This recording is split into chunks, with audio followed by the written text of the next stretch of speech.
When will I walk away?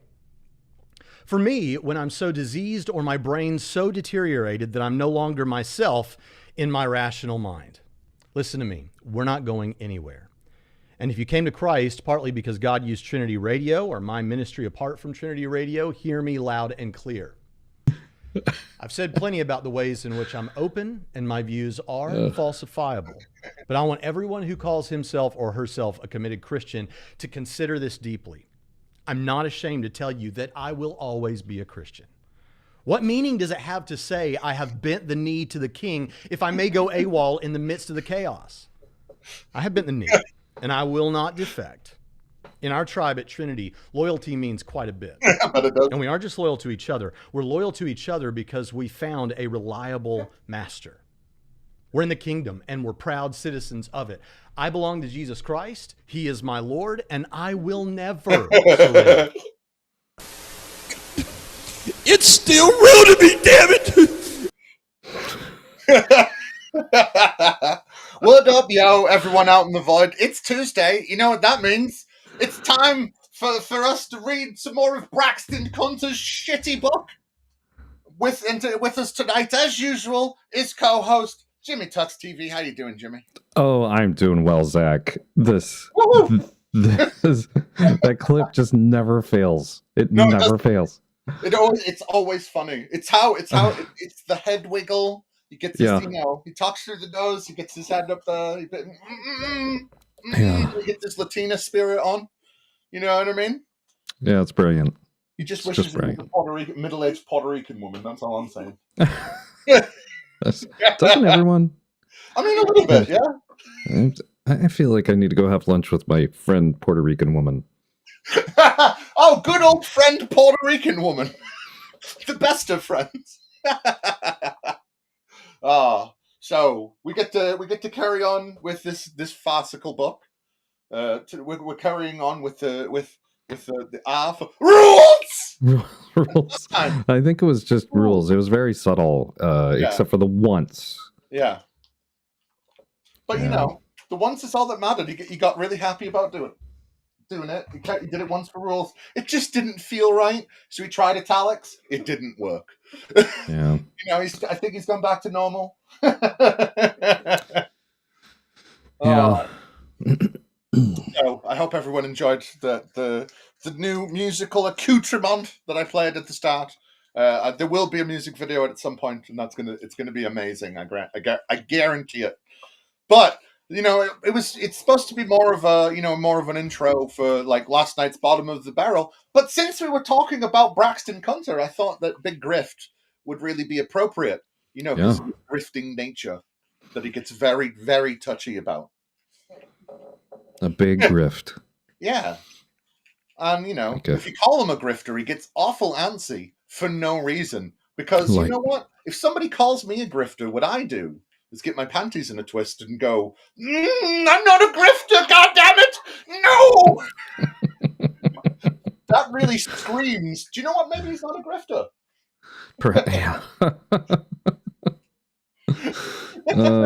This is going to be fun. Oh, of course it is. I've spent the day rereading the chapter. Oh, you did? Myself. Oh, I'm going to be a bit rusty, I bet. Oh, well, you know.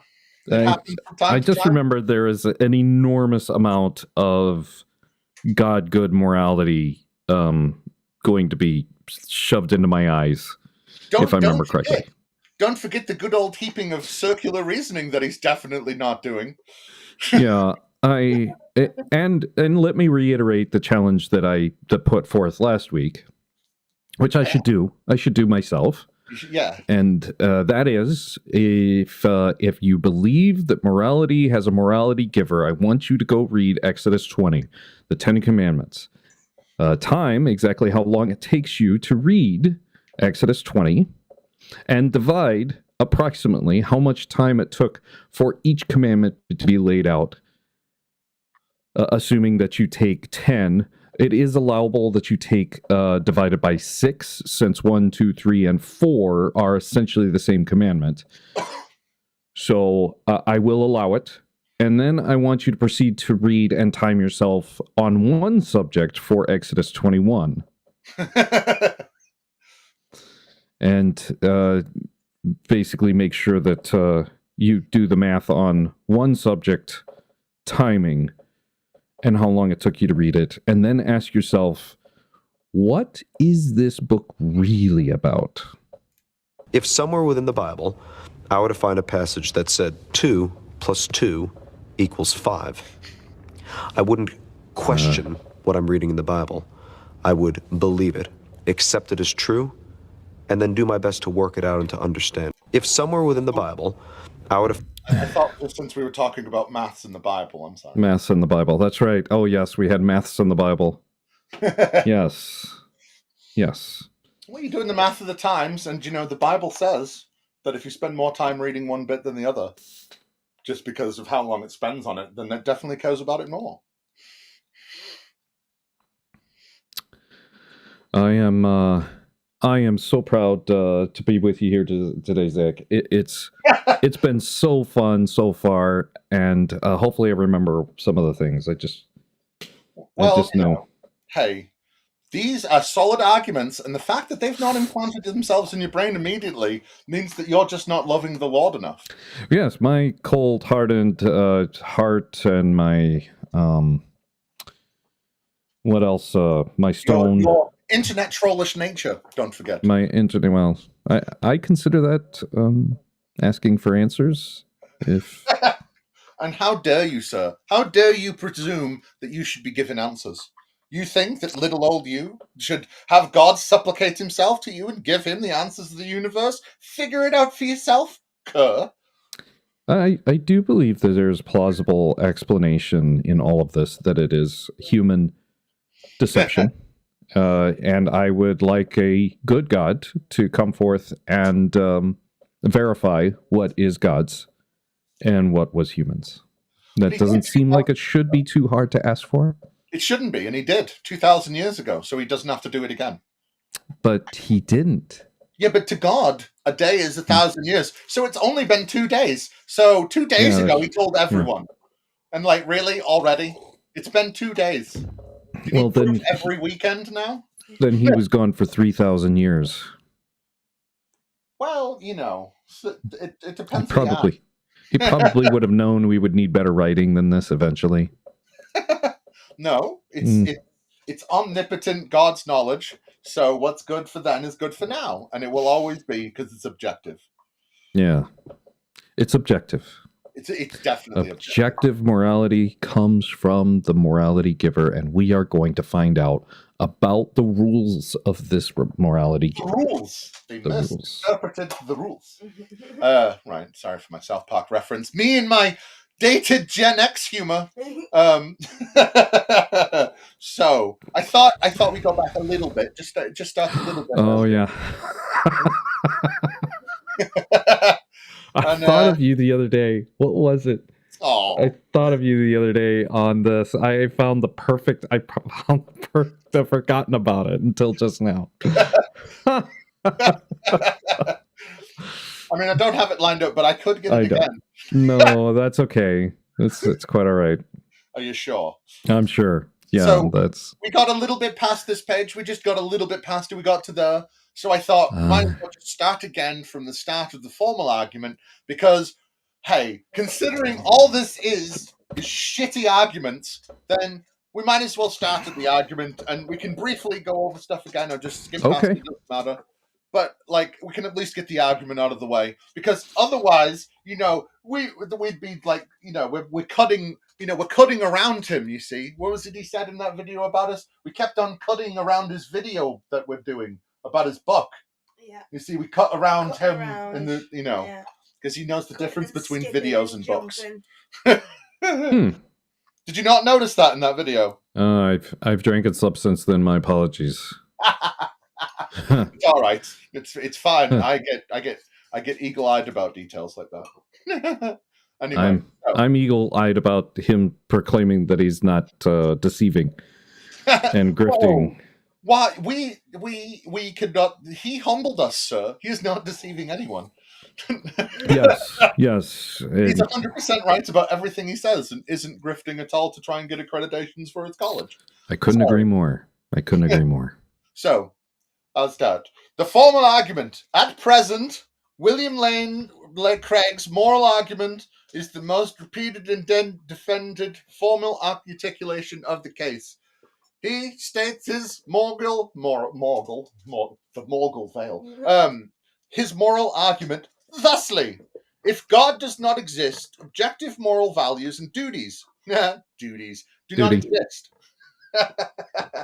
Objective moral values and duties do exist. Therefore, God exists. Duties do. We've got to remember that, of course, that he said that before this, that of course that this is that too many people say that the moral argument is a circular argument, because morals exist because God exists, and because God exists, morals exist. Well, this is just them saying it backwards to try and get around that. See, they've also added duty in there, which is cool because it changes everything, doesn't it? It's nice to be. Sorry, go on. I just my buddy Sincere. Just yeah. Do you know barbecued baby is awful tasty about this time of year, as it is all times of year. But of course what was I going to say? That circular argument. Because, of course, he said at the beginning in his introduction that he was presenting new 21st century ideas and arguments, for this sort of thing. And by that, he means if we just say it slightly differently, it's totally different argument and not the one we've been using for ages. New and improved. Just Hey. imagine the starried bubble, the star bubble. New. Oh, yeah. New and improved for the new thinking man. For the truth of this argument to set in, thinkers need to be aware of what is meant by objective and subjective moral values and duties. If something is objectively true, it means that it is true no matter what anyone thinks about it. In other words, it is not a matter of opinion.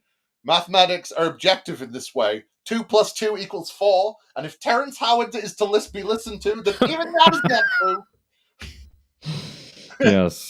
Yes. The Christian believes 1 + 1 + 1 = 1. If that were the case, then that everywhere on the planet disagreed with this claim, it would still be the case that 2 + 2 = 4. This is an objective truth, which is also wrong, considering that 2 + 2 = 4 are all words. All of those words are stated definitionally, and if we all decided those definitions are different, it would not mean that anymore. But hey. Conversely, subjectivity does deal with the matters that are relative. Whether or not chocolate ice cream tasted best, or bald men are indeed the most attractive kinds of men, are suggestive questions. And I think we should, Braxton. here on the Shaken Fist, we'd say that is not subjective. It is very objective. It's Look objective. at this handsome man right here. Look at him. See? Yes. Braxton, bald men unite. See? If we could all just start from this level of agreement, we just all shave our heads in solidarity together. Bald men unite. Also, White power. And Braxton might not be bald; he just might be shaven. That's a good point. Wow, that's a cardinal sin.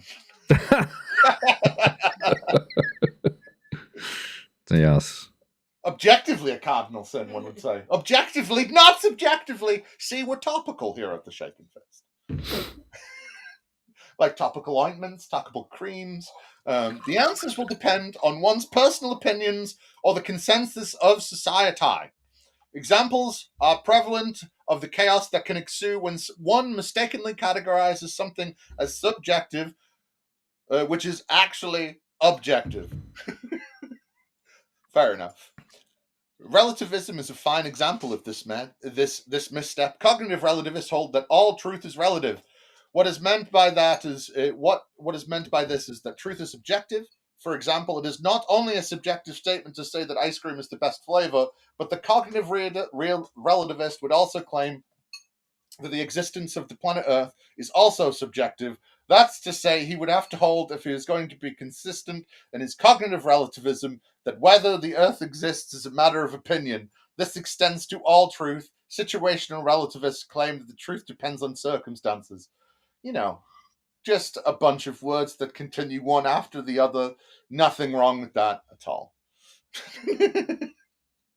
Nothing. We're almost caught up.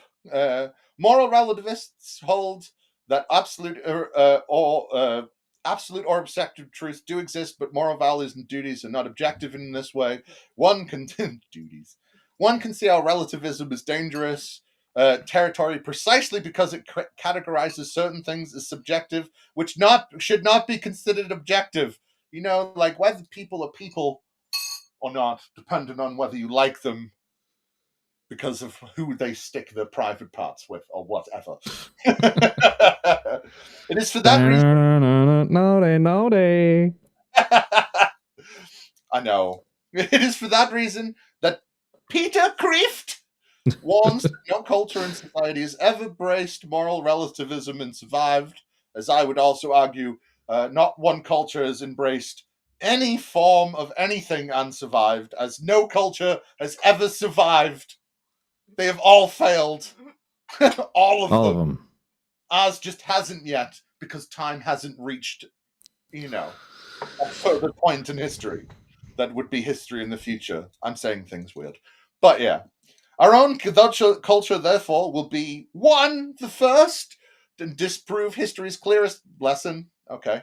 History's clearest lesson always shows that throughout the entirety of the universe, moral relativism leads to chaos, and you can tell that by the writings left by the Mesopotamians. They started down that moral relativistic path, and it just went so bad for him. It just went so bad.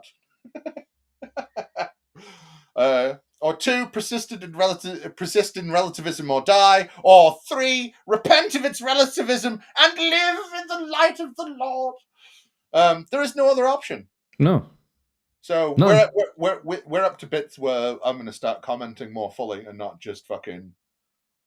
Wow. Do you know, it is good to know that God has at least sent you thusly, and thus we can all sin against him together because he has sent you to tell us a bit of his existence. So that's cool. Thanks. Word up, yo. How you doing? So do you want to carry on from the core moment? Because I've just read a bunch. Core moment. Ooh, I love these core moments. They make me feel like I'm exercising my core. Come on, give me 20 sit-ups, ladies. Okay, but I'll have to put a dress on. It might help to think of objective things as factual, the subjective things as matters of opinion. Dun, dun, dun! That is so important. It needed to be dumbed down because no one could possibly understand it the way he said it before. Well, you know what? I needed this lesson in. Who? You can. Oh. I can't talk that much, so. I definitely needed this lesson. Yes. Yes. So how many times have you sat down with an atheist, just off the cuff, wanting to have an atheist conversation and talked about your objective anything? Do you know, I don't know, I've spoken with a lot of sci-fi nerds, and they speak about objective ways that shows should be and the objective thoughts you should have about certain shows. You know, they speak about that sort of thing all the time. Funnily enough, though, they never speak about objective morals. No. Objective morals is if there's 100 things on a list to talk about with an atheist, where would you rank objective morals? Well, because I like to sin, it would be right at the very bottom. Bottom. Okay. Last on the list. Yeah. I was just curious. It came up in conversation about asking an atheist my objective morals. And this is a perfect time to establish that sounds exactly like a presuppositionalist wet dream. It does, doesn't it? Because, well, hey, they're just look at those two atheists just gleaming on about objective morals and where they got them from. Oh, well, you're going to love how much we're going to talk about objective morals. And I don't mean that because we're talking about this chapter. I mean how he says that we talk about why there can't be objective morality and what we base it on and stuff. Very fun. Another point of clarification needs to be made with respect to the terms, values, and duties. Duties. A value is something that is good or bad. Conversely, a duty is something that is right or wrong. Right. Exercise is good, but sickness is bad. However, treating others well is right, while murdering others is wrong. But like, this is the distinction in Craig's argument. Wait. I'm going to go back. Conversely, a duty is something that is right or wrong. Since when has that been a duty? A duty isn't doing something whether it's right or wrong. A duty is doing something because you have a label put on you, and these are the things that you have to do because that label is put on you. It's not right or wrong. What? That's a very big change in definitions, though. Do you not think? Oh, yeah. Because, like, he's just saying, well, a value is something good or bad, but a duty is something that's right or wrong. And it's like, right, exactly how are we going to define what the difference between right and wrong and good and bad is in this respect, considering that they're being said in the same ways? It just seems like he's trying to put an extra step on it and an extra word, so it doesn't seem circular anymore, because they're two different things. One's a moral art, one is why you do stuff. So in that way, people can stop saying that us Christians do bad things. Ugh. Yeah. Uh-oh. What'd you do? What'd you do? Oh, no, I was just fixing the camera a bit. Well, it's like this, treating others is right or murdering others is wrong. And it's like, all right, Christian, you're going to say, while murdering others is wrong. Okay. So, right-wing, Baptist Christian that he is. I think it's Baptist he is, or something like that. Was it fucking... So, which wars do you not support then because murdering others is wrong? Is it all of them? Or is it actually Iraq and Afghanistan weren't that bad? Do you know, maybe Grenada was really good as well, and under Reagan, right? Or is Palestine okay because you support the Jewish state and fuck the Palestinians? When exactly does murdering one be wrong matter and not matter? Does it depend on the color of the skin, or just where they were born? Wondering for a friend. Wondering for a friend. Yeah, I think my friend needs to think about this philosophical argument as well.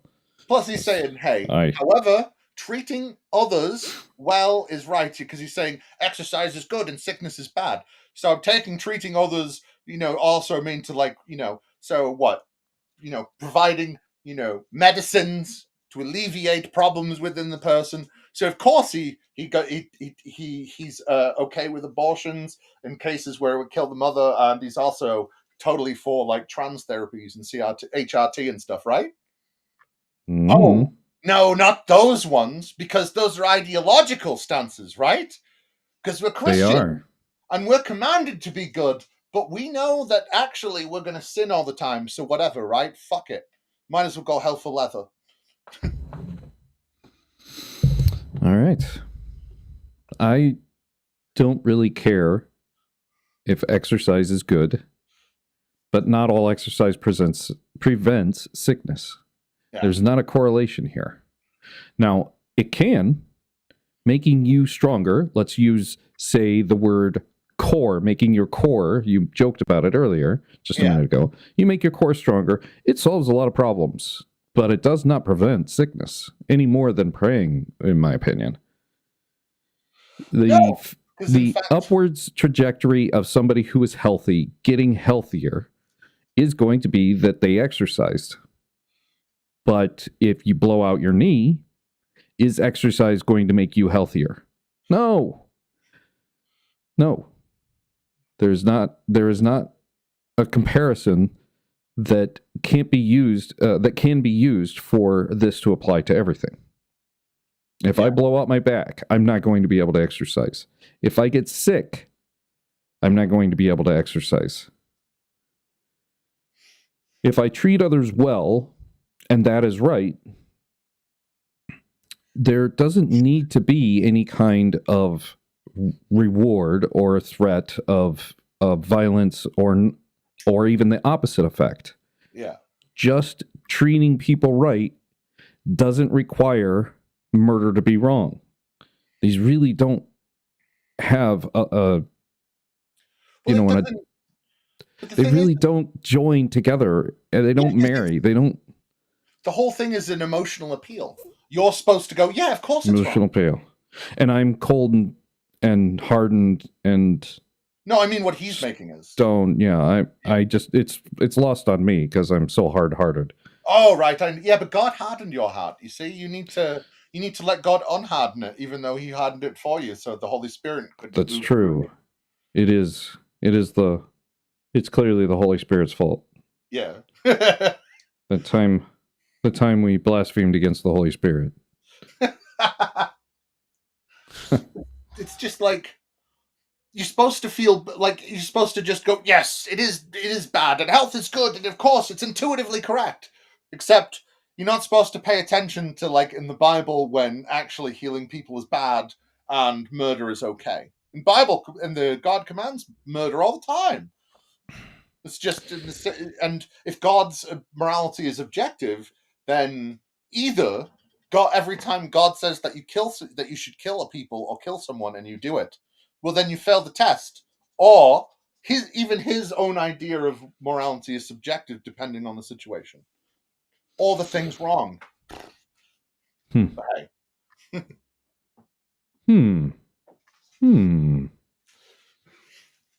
All right. This is the distinction in Craig's argument between moral values and moral duties. Duties. You cough funny. From here, we can move forward to discuss how the argument works. The claim of premise 1 is that if God doesn't exist, then moral values and duties, which are objective, are absolute, do not exist. The reason for this is simply that if God does not exist, then it becomes a matter of opinion whether something is truly right or wrong. As Francis Schaeffer... So, why is that the case? Because God's morality is pretty wishy-washy depending on what book it's in, right? Correct. Right. If God came down... if Moses came down from a mountain... Yeah. With instructions directly from God, etched in stone, and we had those stone tablets, let's say they were revered as much as the Mona Lisa sitting in the Louvre, right? Yeah. And we had those documents, instead of them getting just smashed into a million pieces, unrecoverable archaeologists haven't even found the debris. Yeah. Looked hard, I'm sure, haven't found it. Okay? Yeah. And then the next chapter is essentially an extensive, detailed description on how slavery works. My guess is the reason that God actually delivered is much like a magician who does an illusion. I'm going to make you look over here while I present you with the trick where you're not looking. Yeah. And that's what God not existing means to me, is you no longer have the illusionist over here distracting you with this so he can present his real point of attraction. Yeah. So that's what this means. The reason we simply do not believe God exists is because the illusion is shattered for us. We no longer are looking at the side where the magician is doing his hand gesture. I'm actually looking at his other hand and his sleeve and seeing him pull out whatever it is he needs there. And I see that interaction. Yeah. And I see, for that reason, I love the goal of statements like this from these type of people, because, like, that stream he did about us, and he's talking about, like, you don't have to pay attention to the law of the Old Testament, and Genesis doesn't matter when he's telling you why things happen. And so it's like, well, the whole thing is just subjective as fuck anyway, because you as a human being are deciding which bits of the Bible they are to take seriously and which bits they aren't. So we're listening to a Christian who listens to a Jew that says you should listen to the fucking laws of the Old Testament. part of a book that says that you should listen to the laws of the Old Testament, but this dickhead knows better, right? He knows better, so you shouldn't pay attention to it, even though everything he worships says that you should, because he's using his subjective morality to judge that they even said it, that these things happened in the past, and it's like, it's different now, right? And it's like, That's oh, right. is it? It's different now, is it? Because it was in the past. So then, even the morality you're on about that God gave us is fucking subjective. Everything. Well, ultimately, do we have the writing directly from God? The Exodus 20 yes. is supposed to be a direct writing from God, etched in stone by God's own Indian finger. Bible. If I remember correctly, it says by God's own finger. Yeah. So, do we have anything by God's own finger? This would be it. Perfect opportunity to present that. Just throwing it out there. Well, exactly, but that's why these fuckers need to fucking have these stupid definitional arguments where they need to over-explain things as much as possible, because they don't actually have any proof towards anything, so they need to bamboozle you with words and all this shit so they could go, look, this is the way it is, and here's my 50 reasons, and it's like, but you haven't even proved one of your reasons. You're just asserting that they all are, because my God's right. Because rules. Because rules and order. In order. Francis Schaeffer was a evangelical theologian and philosopher and a Presbyterian pastor. Yeah. According to Wiki. Right, I have not heard of this gent. Damn.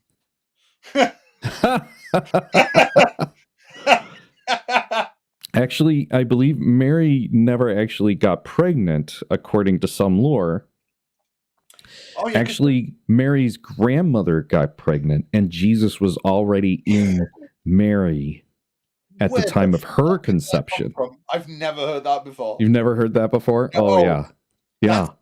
That's insanity. Isn't that insane? Wow.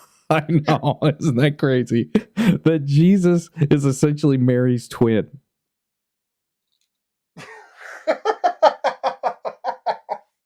Oh my God. Yeah. There's that. That's a mind warp for you. Read the Gospel of Mary? I've read all of the Gospel. In fact, I pretty much have everything that's on. I think it's newadvent. .com or .org, something like that. I have had dictated to me on my reader. Yeah. So I've shown you the, for instance. Well, it was just that fucking that. The one thing that you have that nobody else has is I've done this. Your voice, your mind, your story, your vision. So I've dictated everything to me. So whether I absorbed it or not, I'm aware of it, and I've listened to everything on New Advent. Everything. It's just because the Gospel of Mary goes on. I think it's the Gospel of Mary. It goes on about how she was like, God came to her parents and told her that she couldn't be touched by anything, so she got put in a convent, and like they convented her up until she was of age. And then, Joseph was picked because he already had his kids and all this other shit. And there's some great stuff in there. Yeah. I'm gonna have to look up that Mary was born with him in her. That's fucking insane. Yeah, that God didn't actually have sex. The Holy Spirit didn't actually have sex with her. It was just a moment of just a moment of carnal love. There was no love. Yeah. So, but the tall tales, extraordinary evidence. Well, no, but those tales are extraordinary evidence. I don't know what you're on about. Those tales exist, right? Yeah, I believe you're right. That's true. People wouldn't make it to be a lie. No, I wouldn't make that up, would I? No, well, I don't know. I heard it from my grandfather. My grandfather in a bar once, so it's got to be true. Yeah. Disclaimer. The birds and the bees. Right, go on. I'm gonna about Mary and Joseph and Jesus. Oh well, that's why it's all Easter's all about the bunny, because it's reproduction. And Jesus came from an egg, and Mary shat out the egg out of her vagina hole, and then rough. Well, so let's read what Francis has to say. The bike's not for sale, Francis. If there is no absolute moral standard, then one cannot say, in a final sense, that anything is right or wrong. By absolute, we mean that which always applies, that which provides a final or ultimate standard. There must be an absolute if there are to be morals, and there must be an absolute if there are to be real values. If there is no absolute beyond man's idea, then there is no final appeal to judge between individuals and groups whose moral judgments conflict. We are merely left with conflicting opinions.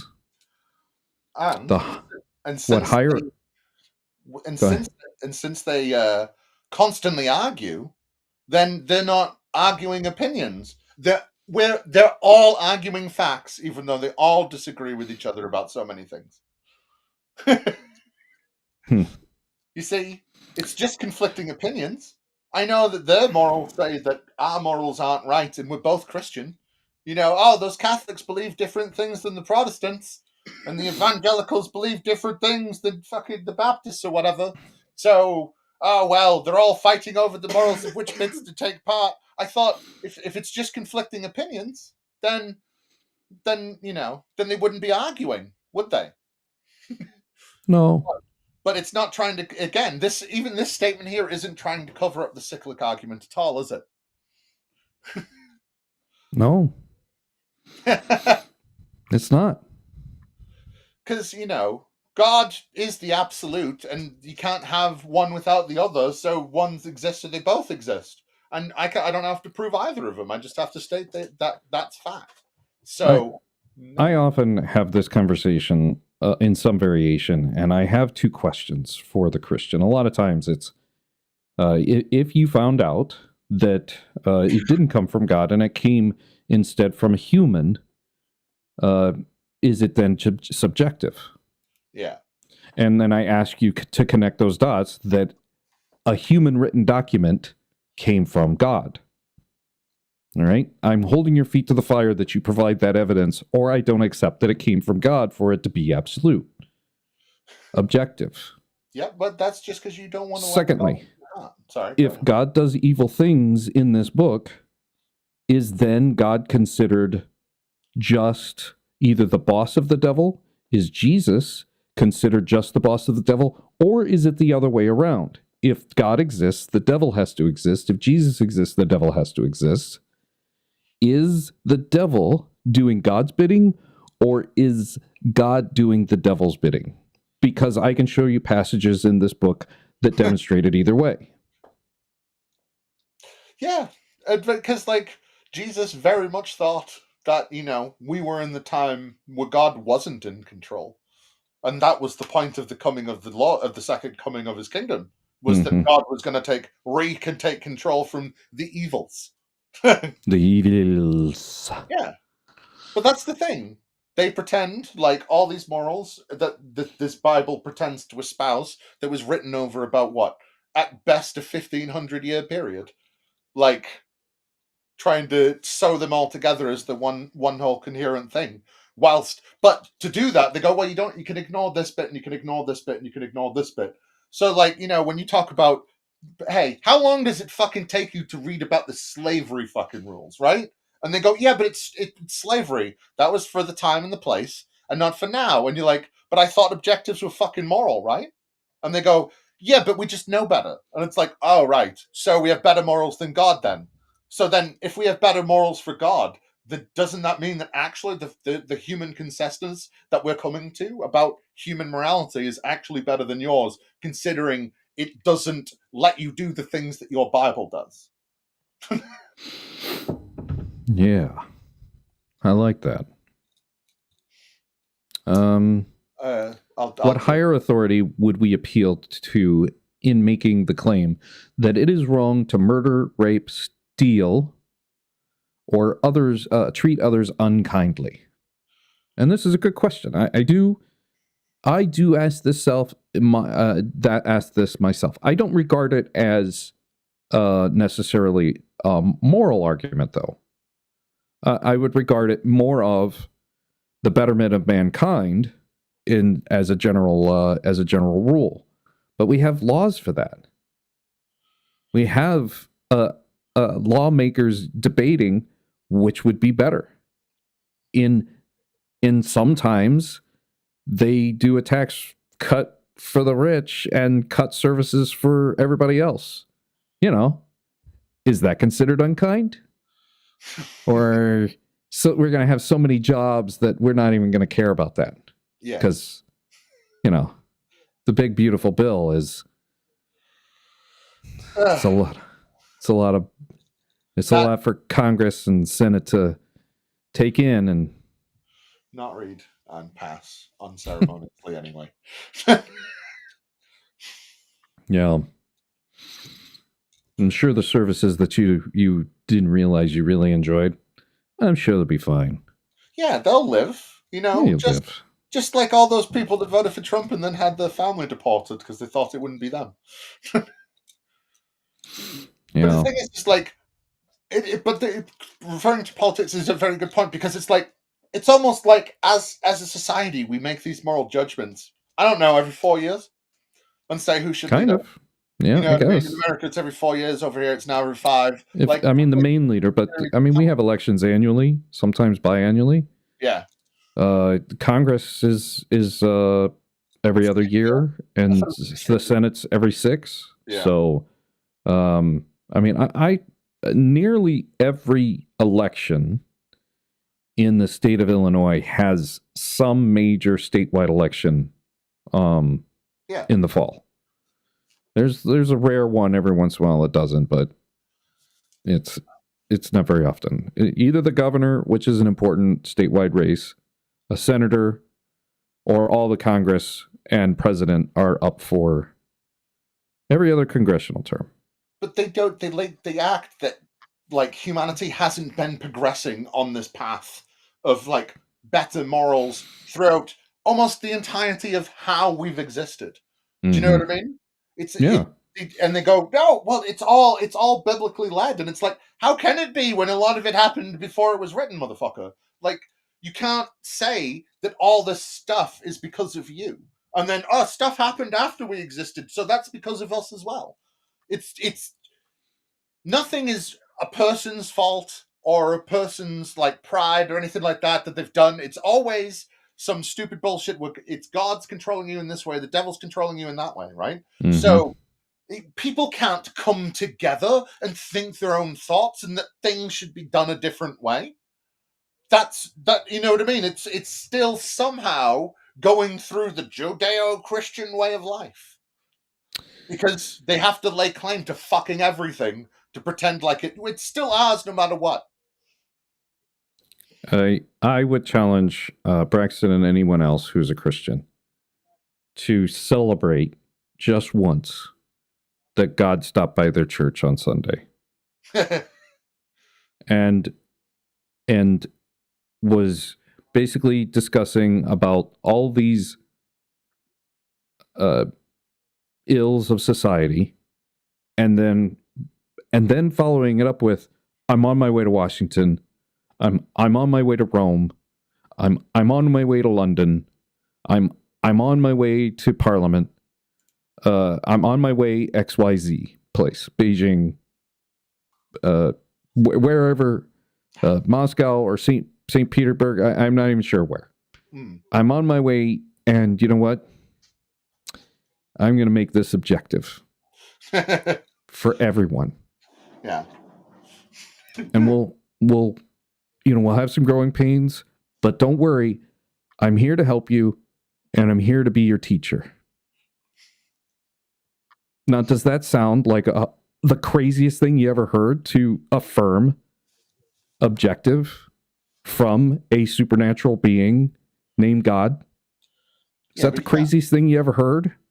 Yeah, I don't know about you, but it requires legitimacy and affirmation. That's all it needs. If God was to just turn up and like say you should do stuff, then how would you love him properly?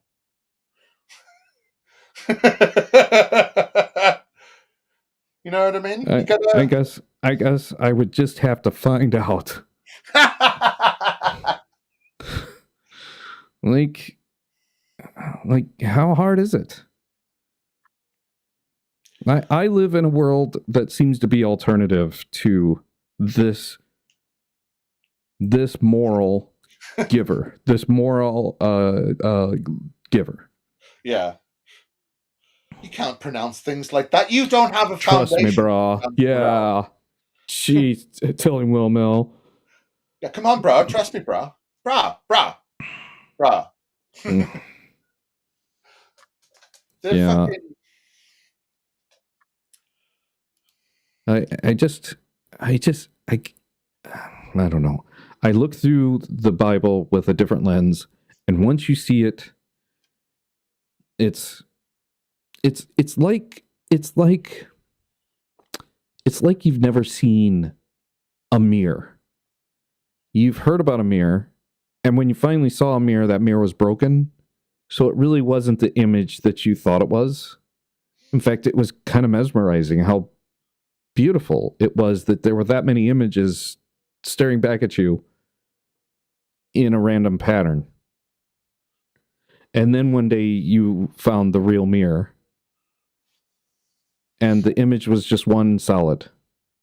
And that's the way religion looks like to me, is they took a book, they purposely broke the mirror so nobody could see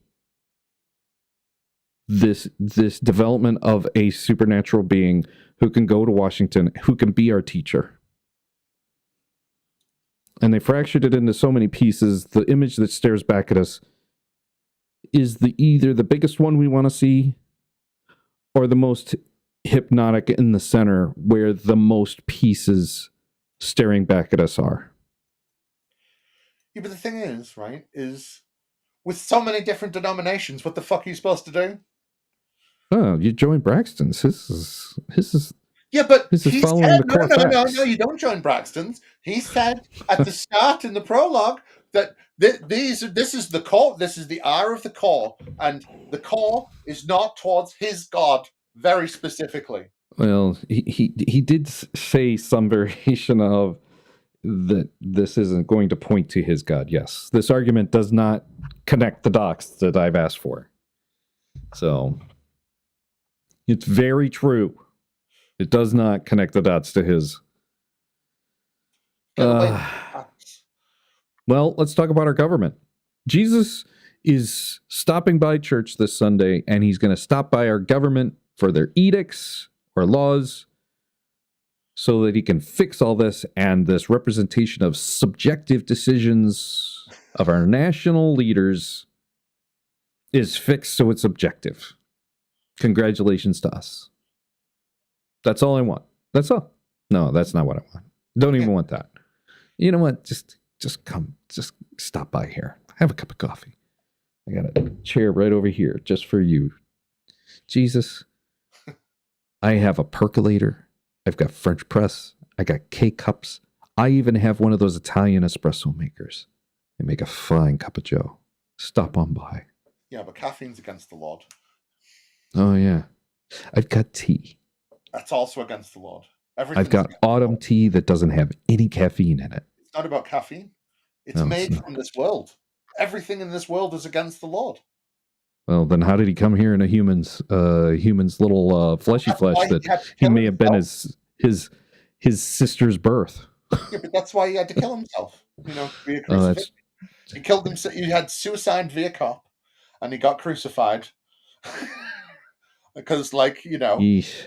I am unclean. I need the only way to become pure is to murder myself and shorn oneself of the humanly flesh. Oh, you sexy talker, you. Well, you know, I know how to get you right where it's pure. Mm. So, what do we got here? Governmental edicts and laws will not do because they Evil represent wins. That's funny. What? Master Black. I look at the Bible as a fantasy book where evil wins. Well, yeah. Because, It certainly doesn't lose. The Lord hasn't won yet. Yeah. It certainly hasn't lost. I mean, as far as I can tell, the book says that devil owns this world. I know he gives the power to whoever he chooses, and it looks like he kind of chose Jesus. Yeah, but I know according to the narrative. But he's not in the largest part of the book. He's not in the Old Testament at all. But he totally exists. In the second telling of David's census, it is arguable that Satan shows up as a proper noun. Ish. It's arguable. It's arguable. But that's the only place in the Old Testament that he shows up as a proper noun, referring to a supernatural being. See, the closest I see in the Old Testament is bits of Daniel when it's doing its apocalyptic bits, talking about evil being in charge of the world, but it doesn't denote that evil being personified in it. Right. It's not beholden to one entity. It's more a thing than a being. It's not like Jimmy Tux as a proper name. Satan is only used that way in the New Testament as a super villain nemesis to Jesus or mankind, to humanity as a whole. Yeah.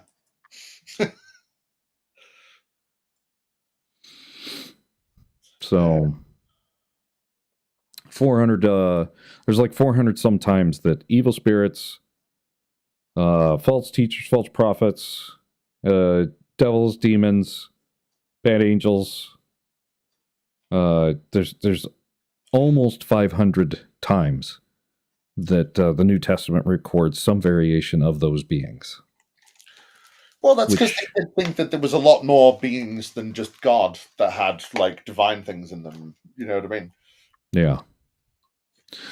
I know. Let's see. Got somebody just texted me from work. Fair enough. I'll carry on reading then. That is to say, the laws in one nation can and often do differ from laws of another nation. I mean, that's not like different denominations of Christ, different, But I suppose that's why they go, you're not a real Christian and you're not a real Christian, because you don't believe the Christianity that I believe in. And, it's not pointing to them. That is to say, for this reason, when you leave one nation where it is against the law to buy and sell marijuana and enter another nation where it is legal to buy and sell marijuana, you discover that the legality of buying and selling marijuana is subjective and dependent on whose laws apply. Without laws, moral values and duties are subjective. If God does exist, morals and facts and duties are objective. But the thing is you can't even prove via your own book that the things that you think are morals are even moral to begin with. Oh, we can't kill people and you can't do this. And it's like, well, actually, yeah, just because it says it that one time, it doesn't. What about, God says he comes to everybody through Moses and Aaron and he gives them the tablets and he says, thou shalt not kill. And then immediately goes, but, the Amorites and the Amalekites and the Canaanites, like genocide them though. Yeah. Like a lot. Like really hard, really fast, like, I don't know, blitzkrieg them, just fucking murder every single one of them, every man, woman, and child, except for the women that haven't known the touch of a man. Them, take for yourself. And considering that the only ones that didn't know the touch of a man were children, well, then you can't even say that that being a pedophile is against biblical standards, because it says actually fucking have at them. As long as they haven't already been touched. If their worth has been ruined, then murder them mercilessly. But if they still have some worth left, then you should probably take that from them immediately. Yes. But especially objective. especially if they've never known a man. Yeah. Objective. In a world without God, there is no intrinsic purpose to human life. Strikingly, many atheists have admitted this. What? What? Many atheists admitted that there is no intrinsic purpose to life? No. And that maybe that the purpose of life actually comes from the work that we give it ourselves? No. Really? Wow. I never would have guessed. I don't get why this is a surprise. They're proud. Yeah, it's like what we developed a language and we developed social structures because we're social creatures that I don't know have benefited in a biologically evolutionary way. Maybe that's another reason we doesn't want us to talk about evolutionary biology. Because you don't want to talk about how we have evolutionarily gained our moral subjective feeling of value. Sorry, the feeling of moral of objective morality, because social creatures work together better and in very certain ways. Weird, that, isn't it? It's like weird. And that was around before we even existed as a species, because there's been many social creatures before us. God. God. And speaking of pedophiles, I'm not going to speak about John Paul Sartre. It's because he's a disgusting, disgusting man. I don't want to have to defend anything that man ever says because he is a horrifically disgusting man. And that is the reason that, of course, that he's using it. Oh, really? Yeah, John Paul Sartre was part of a movement in like the 60s and 70s in France to try and like make being a pedophile like just the most okay. Like in ancient Greece. Like that sort of thing. Like, yeah, whatever, just, So, fuck him. I did not know that. I don't know him. I could care less. To be honest, I only know this because of a Brian Holtznerworth video where he's trying to defend the Catholic Church from all the pedophile things they do. And then he's like, well, you atheists have John Paul Sartre and he's done all this shit. It's like, yeah, and watch this. He's a disgusting man and I never have to like talk to him about him and the stuff he says because he's a disgusting, disgusting man. And it's like, whatever. Well, and that's also the pedophilia that the Bible seems that's perfectly fine because he didn't get married at an old age, he got married at a young age, and to seal that marriage, you needed to have fuck. And if their worth isn't ruined, well, that means that they're a child, and fucking them is okay, and that's what the Bible says. Wow. Yeah. Not my monkey, not my circus.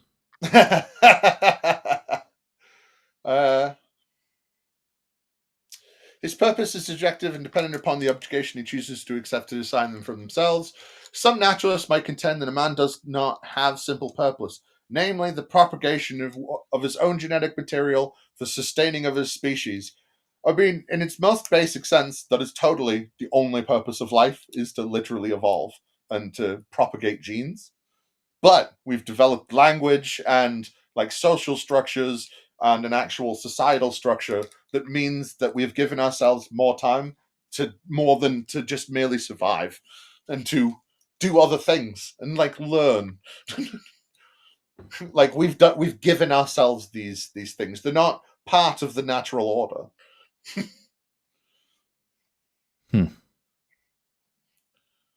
Yeah. I don't have much to add here. Fair enough. While this is a descriptive of what biological beings do, it is not something they must do. That is to say, they are not morally culpable for not doing so. Thus, naturalism can provide no real purpose for the human race. However, it gets worse than that. Similarly, and flowing from this, in the absence of God, there are no moral values or duties. Duties. Atheist thinker Friedrich Nietzsche recognized this, and it was his genesis of the famous "God is dead" statement. And of course, the start of famous franchise of 4, 5, maybe even 6 films. God's Not Dead. Yeah, I've never watched one of these. I've only seen critiques of them. See, they start bad and get worse. So I start bad and get worse. I think that was the general synopsis of. I mean, like, because like it gets sad because you go, oh look, it's got Sabrina the Teenage Witch in the second one. Oh well. Where was I? Here it will simply suffice to say that if there is no God, everything is permissible and nothing has value. And it's like, what? What? That's not what happens. That is what being feral means. It's not God not existing. That's just like being an animal out in nature, not having higher reasoning to like create, rules and things to build around. Like, yeah, that's a pretty good point. I think if I hadn't been raised, if only I'd been raised in a bar. Oh, I was raised in a barn. Never mind. damn. So close. So close. That's what you get for being one of those online trolls. Trolls stay in the barn. Yeah. I know too well. But it's like people forget that about like childhood is just taming humans. It's not just like, learning stuff. It is, but part of that learning is not being a feral chimpanzee / fucking bonobo. You know what I mean? I know. I think I understand. I don't think people like that fact. And that's why they say things, and I've heard people say this that aren't even religious. We're not animals. Us human beings, we're not animals. Why would you think we're animals? We're better than animals. What do you want about? And it's like, all right. I mean, that's incredibly fucking stupid and one of the densest things I've ever fucking heard. But You're right, Nerdy. Sorry. I clicked the wrong thing there. Yes, you're right, Nerdy. Yeah, I forgot. We don't know what we're talking about either. It's whatever it is. It's subjective.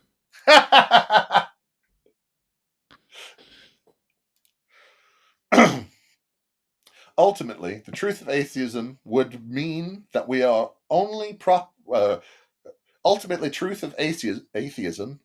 You want me to take over? Yeah, please. My mouth. Ultimately, the truth of atheism would mean that we may only properly refer to man as liking kindness and disliking murder. We cannot say that kindness is good or murder is wrong. This strikes most people as horrid. The thing is, though, is like that's just silly. It's just silly. It's just more of that. You can't say it without my God. And because you can't say it without my God, because I've asserted to be, my God must be real. And it's like, what? Yeah. Christians love murdering people. Christians murder people all the time. Do you know when I like, and I know this is going to be one of his, people say, oh, Christians don't follow this shit, so it can't be true. And it's like, it doesn't prove anything, but it's like, well, the thing is, it means that you don't take it seriously for objective truth. So you obviously don't think it's very objective. You obviously think it's very subjective, and you think that what you're doing is right at the time, don't you? So you think in turn that truth in itself is subjective. That is more what's being pointed out. But I'm getting ahead of myself, I suppose. We cannot say that kindness is good or murder is wrong. This strikes most people as horrid, but it is even more deplorable when one considers even more horrendous events in human history.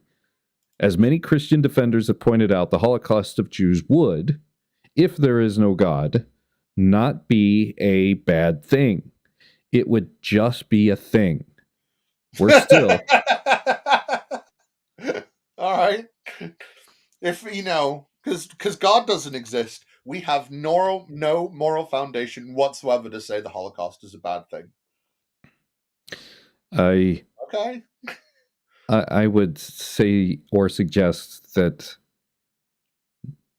somebody who has a religion who doesn't like another religion it is pretty common to be able to say some variation, much like we saw in the last election cycle here in the States about trans boogeyman. Yeah. Starting to refer to them as some form of kindling, starting to refer to them as some sort of insect that it requires an extermination, some variation of an infestation. You started to see that, and that propaganda is based in the religion you're claiming is the only one to have this objectiveness. Yeah, but as the book objectively says, don't kill people, except sometimes. Except, yeah, you're allowed to stone those people. If you think that God sent you, then you can totally kill all of them. Like, all of them. Like, really all of them. Not just raise the ground, salt the earth, all of them. But, the Lord tells you when.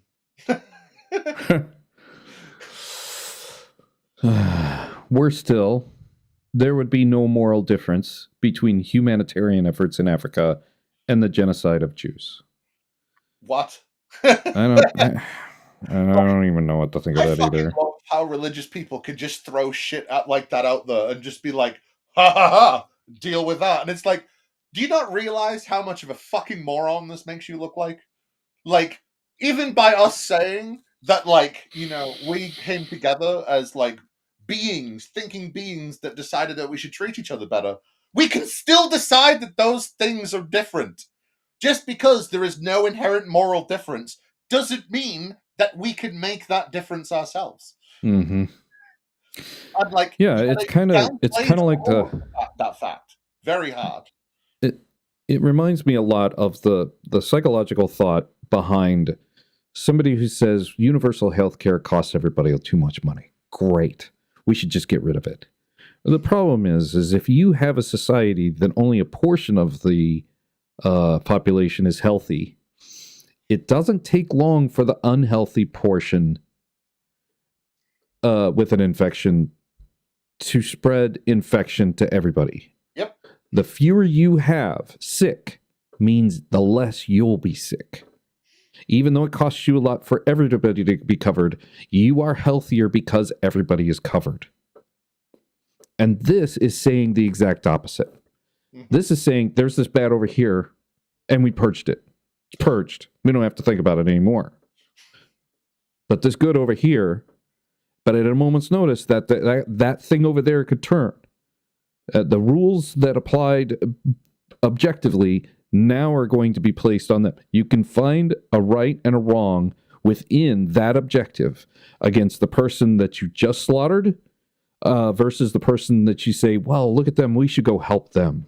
Because objectively, we should help them. But objectively, we shouldn't have helped these other ones. Yeah.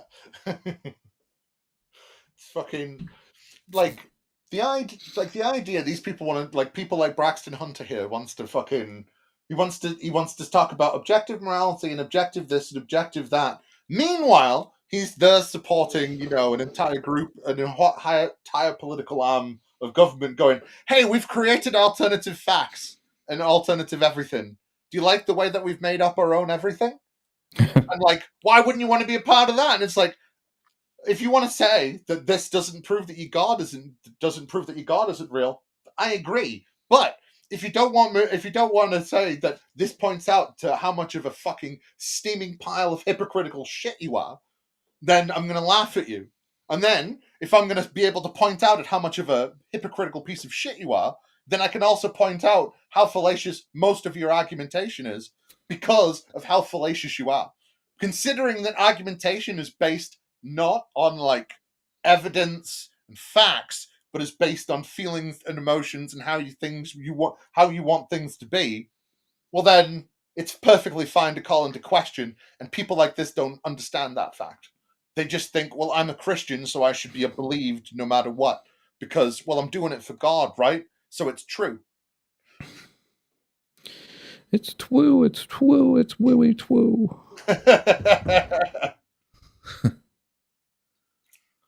What would these what these would represent are just different things that humans do, only a little better. We could say that the things were different things were different things that different humans thought should be considered right. Oh my God, I cannot read today. Nevertheless, on atheism, they are neither right nor wrong. They just are, and it's like, how much do you have to color what people think just to make them look bad? Like, come on. Juxtaposition what he said about Africa and genocide to the Jews, and what he is referring to what the atheism is. Justify that you have a difference. Justify that the Christian God gave us and your difference is so much more profound of a difference than atheism. Comparing yourself to a human, comparing your objective decision-making giver, decision maker giver, juxtaposition between the two. And I challenge you to come up with a different answer than helping efforts, humanitarian efforts in Africa and genocide for the Jews. Because no matter how you do it, there's still a Samaritan or an Amalekites or the Amalekites that are at one point going to be the target. Not, they're going to be the target and not the humanitarian equivalent. Yeah. And here's the thing. At any time, the objective moral giver can say, no, they're all humanitarian equivalent. And that is what's referred to as God. No, we're not going to stone people for picking up sticks on the Sabbath. It's all going to be the equivalency of humanitarian, and that means the moral objective giver. And you don't have that, but you pretend you do.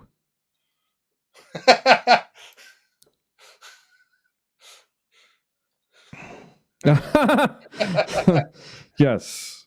Sorry, I got distracted by that at the end. But yeah, but that's why they have to pick and choose about what the Old Testament they can like and not like. Do you know what I mean? And they don't want you to be. They don't want you to confront them on that. It's funny how you've just pointed out that their objective is subjective. Yeah. Well, of course it is. Oh my goodness, my phone was blowing up. Sorry. Sorry. Hey, it's the world. There's many people in it. Core moment. Oh boy. Here it goes. If it sounds complicated, it is not. It's either your opinion that torturing children, stealing and murdering are morally wrong, or it's a matter of fact that they're wrong. What? Wow. Oh, right, yeah. I read, yeah. No. Yeah, he's just reiterating what he's already said in the last paragraph. Well, of course, he's strengthening the core. Yes. Give it the, Yes, the finish him. Exactly. If God doesn't exist, then it's only a matter of opinion that all those things are wrong, even though, there's plenty of times when it says that stealing is perfectly fine in the Bible. I don't know what they're on about. Like, doesn't Jacob literally steal, Abraham's gift from God, from his brother Esau, and then is treated to, like, his name being changed to Israel because he strived with God? He gets rewarded for that. Because his mum's like, hey, your brother looks, smells, and has the brains of a fucking dumb ox, okay? He's like a stupid goat. We don't want him leading our people. Why don't you do it and steal it from him? And God went, like, come on. Fucking God tortures children in fucking Job, giving them all sorts, fucking killing them all. God does all of these things. And it's like, well, if it's okay for God, then it's okay for me, right? Or is that why these fucking people, you hear them say things when they start talking about morality, and they go, hey, by the way, if God didn't exist, I'd be a fucking rapist and a murderer. And it's like, really, would you? I don't think I think God doesn't exist, and it doesn't make me a rapist and a murderer. Maybe something's wrong with you. Something is wrong with me.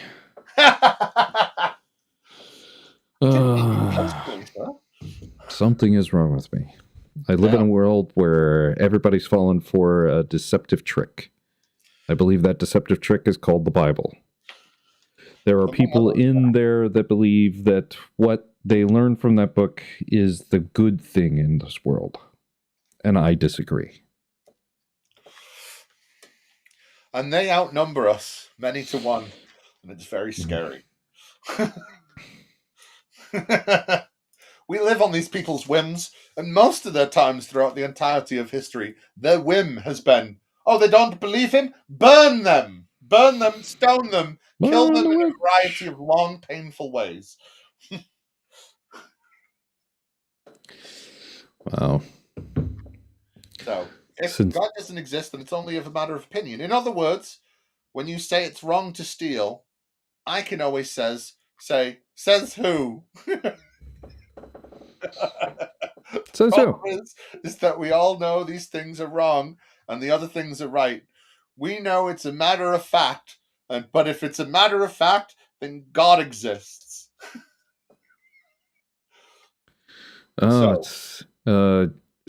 Sincere has said it's he's got duties. It's 4:20 here. Not where I am.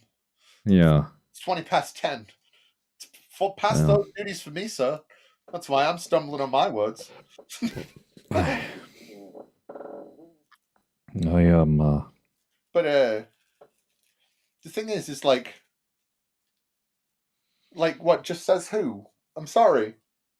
So did God come to vampire bats and tell them that stealing is wrong? Because vampire bats very much think that stealing is wrong. I am not familiar with this. It's been a while since I've watched any vampire bat documentaries. So, our Lord and Savior Sir David Attenborough has shown us that vampire bats, when they go out to drink the blood of mammals and come back on a night in their caves, if they haven't fed, they will lick the cheeks or the mouths of other vampire bats around them, and the bats will openly give them food because they are social creatures and they help a brother out in need. Sharing is caring. But that bat will remember that other bat over there is had a meal off him, right? So if that vampire bat the next night or a few nights after or whatever, right, goes without food, they will come directly to that bat and nibble at their cheeks and lick the cheeks and stuff like that. And if that bat doesn't give them food, they are ostracized from the group and will starve to death if they do not find food for themselves. Because vampire bats very much hate theft. Wow. Wow. And very much believe in reciprocity. And did God come to tell them that as well? He must have. I mean... All right, fair enough. I mean, we have the Bat Holy Bible. Damn, do we? We have to. Oh, right. Well, I mean, how did the objective moral giver give the bats their morality? Well, they flew down from some mountain once upon a time with the 10 bat commandments. Yeah. And thou shalt not kill over blood, fruit, or small insects. Thou shalt not cover thy neighbor's back, wife. Yeah. Right. That's right. Bats obey Dracula, yes. That's right. Yeah, but Dracula is just Bat Jesus. All right, where are we at? We're on the green. We're in the middle of the green. We'll let you finish your green, and then I'll take over from there. What I am not saying is that we should believe that God exists just because of how awful it would be if morality was subjective in this world where every denomination of Christianity and different religion and different state and different country has their own different forms of morality, where morality can change literally between classes, neighborhood, or skin color amidst other myriads of options. Wow. What I am saying is that our certain knowledge that acts like the Holocaust are deplorable and acts like building in wells in Africa are admirable is clear evidence that morality is objective and God does exist. This sort of knowledge is wired into humans. It is not wired into the animal kingdom. So it's not wired into the little baby bats and and it's not wired into the elephants that have very strong moral codes, very strong moral structures, or wolves, or literally any other social creature that is in the animal kingdom. There's nothing else that has morals, just us. We're amazing. And not only is it in us, it's wired into us. And you could tell by how many people, because he keeps on going on about they're building the wells in Africa, they're helping the AIDS people in Africa. And it's like, okay, then why are so many people on your side against it if God says it's objectively okay and like good and actually an art that you should do? But again, just because we're bad doesn't mean our God's bad. No, it just means you're all a bunch of hypocritical pieces of shit that don't want to listen to your God unless it's worth, and if it means that you get to hate something a bit more, doesn't it? If he's the pure and good and just.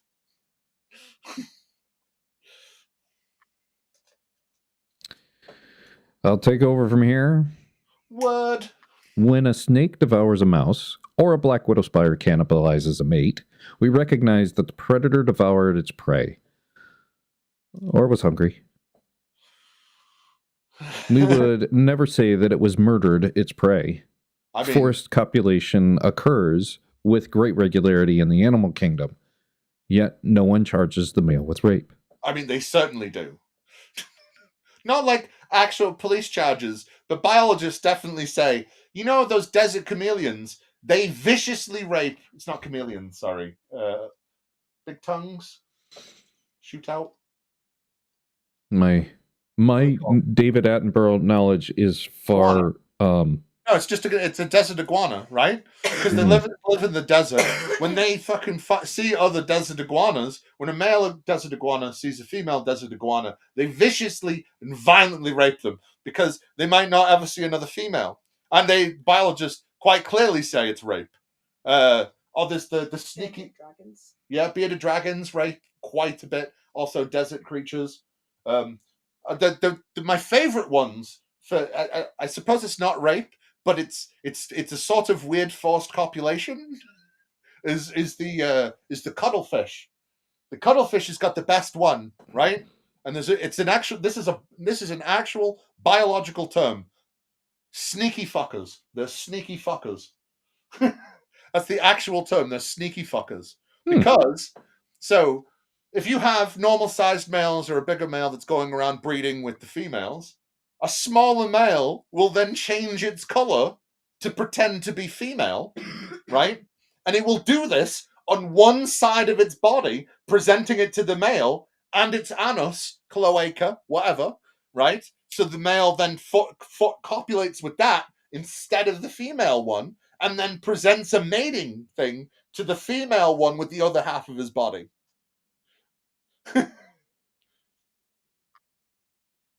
Cool. And they say, yes, that's totally, forced copulation. They're making that male be gay with them so they can fuck that woman. Yes. Biologists say a lot of these things and will say stuff like that. Like atheism worldview confirmed.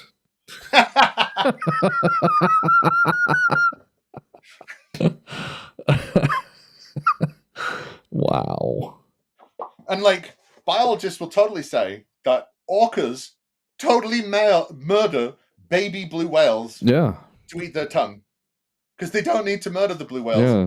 Because they can eat other things and all this stuff. They just really seem to like doing it, and they only eat the tongue and leave the rest.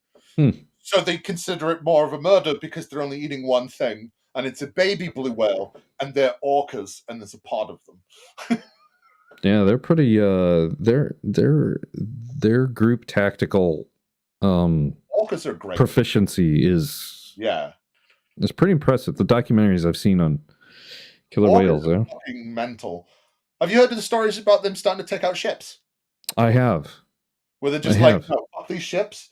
These ships keep on fucking with us. Fuck them, and now they're taking down ships. It's amazing. It's almost like they learn things and figure stuff out because they're not like soulless. You know, they have minds and can think and learn. Baby blue whale with blue cheese. Yum. That sounds like something Darwin would have eaten. Delicious. Let's see. This is because mankind recognizes that morality is a special aspect of humanity, which is not necessarily binding for other earthly beings. Why? Why is that? That's just not cool. Why did God make everything and then go, you're the only ones that have free will and have to follow my rule? Everything else is either not culpable to my rule or has no free will. You're the only one that has all the things. Is it because we exist as that species? Probably.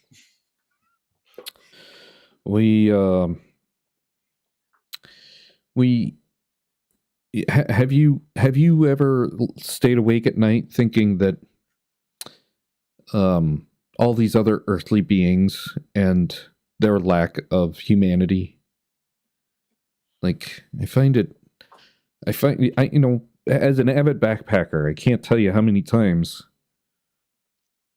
I am sleeping away and I wake up and nature doesn't care that I'm there. Yeah. But if they're in my house, rightfully I should be the one exterminated when I'm sleeping out in the great outdoors. Yeah. Well, you know, we're the special ones. Yeah. So. Yeah. Because, you know, reasons. All these other things, they get no... What? Sorry, I'm just going to skip to what I said, what I was put at the bottom of this, right? Is this another reason we're supposed to ignore evolution? Because, like, animals don't have to worry about this shit, right?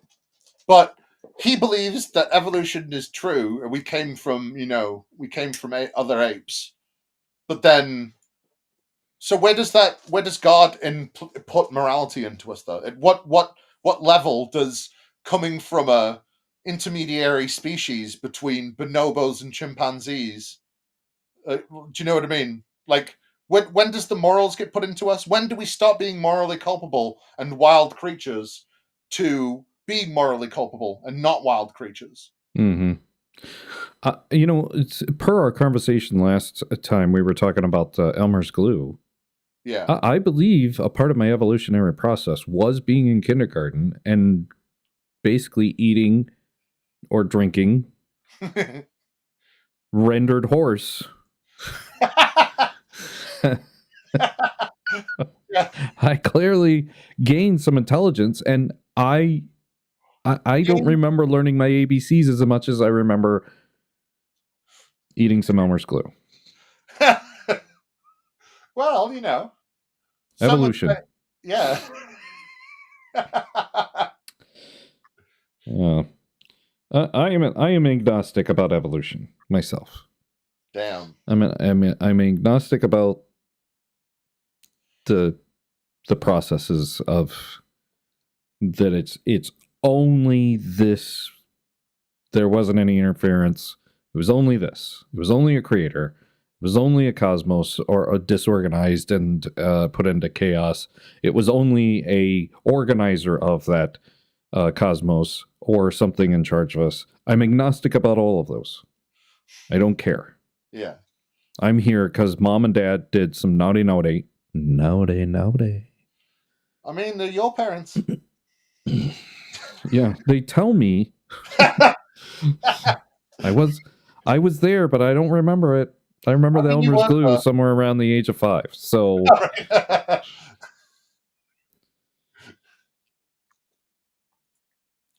All right. Let's see. Where was I? All of this serves to confirm the truth of moral objectivity and the existence of God for whom morality springs. I have no idea how we're supposed to see that from anything he's just said. Yeah, I here's a I was going over some thought processes, and I want to present the argument that there is a universe we live in and an alternative universe. Jimmy's alternative universe. All right, you're Zach. You're a guest in my alternative universe. Oh, thank you very much. Yeah. And in my alternative universe, the Bible doesn't have Paul in it.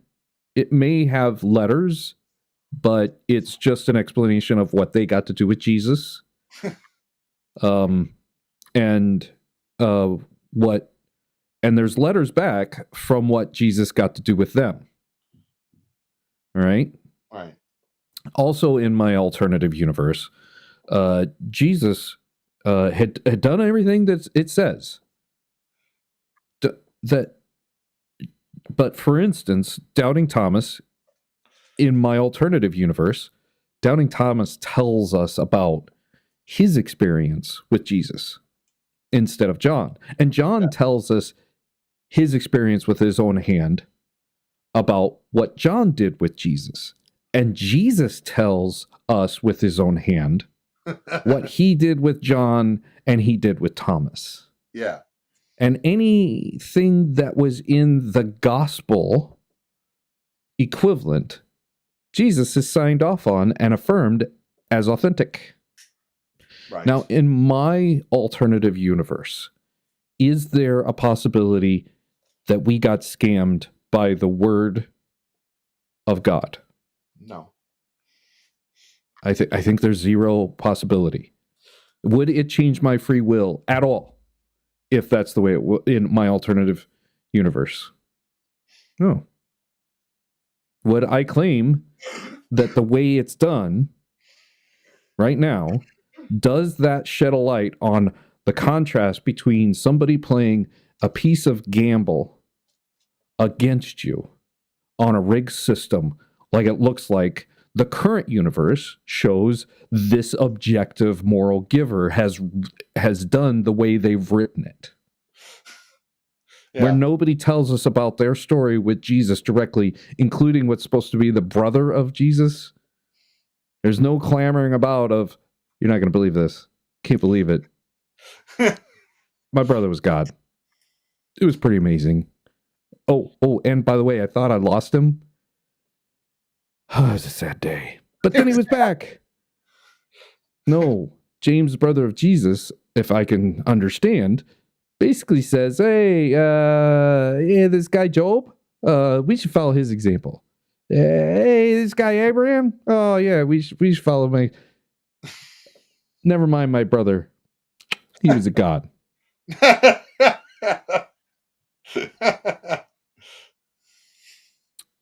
So, welcome to the current universe where it looks like, I believe, a scam artist wrote this. A scam artist. That's why I believe your morality giver, your objective morality giver, is nothing more than a human faker. That's it. No, it's objective, and it's objective. We know that because if they weren't objective, then you wouldn't think that killing people's wrong. So, just want to point to my. Oh, look at them ample titties. My pretty little, cold, deadened heart right here. Oh, damn. Right there. Oh no, it's on this side, right here. Damn, it's from the other universe. It's on the other side. That's how you tell them apart. People were fooled into thinking it's evil mustaches. In fact, no, the organs are just on the other side. That's right. Mary always liked Jimmy's brother best. Yes. Wow. In the alternative universe. Mary is tight. I mean, that's a matter of subjective opinion. Got him. Holla. Oh my goodness. Yes. Do you think Mary, the mother of Jesus, got up to heaven and was like, What's a girl got to do to get laid around here? Stop! Blasphemer! How dare you talk about Mary, mother of Joseph and Jesus and John like that? The dear Right. Lord passed through those virgin lips. How Yes. dare you say such horrible, horrible things? Yes. I can only imagine. It would be a scene right out of Blazing Saddles. It's twoo. It's twoo. Schnitzel. Oh, I've not watched that film Yeah. in a good while. Oh my goodness. How we doing? What do we got going on here? We're on objective. We're We're on objective objectives. premise 1. Yeah. We've got a core moment. Got a core moment. Oh, These man. objections can get kind of technical. Do you love how all these things keep on getting kind of technical and are really simple and easy to explain? Yeah. If you're a Kind of. beginner, it might always be a good idea to just focus on the factual argument we've covered so far. You wouldn't want to focus on any objections now, would you? No. No. You can always come back once you've grown a little in your understanding. Well, That's not exactly what it says, but I'm not reading it again. If you think that you're ready to keep reading, just don't get discouraged if it's tough at first. Can't culture decide on moral principles that we then consider objective?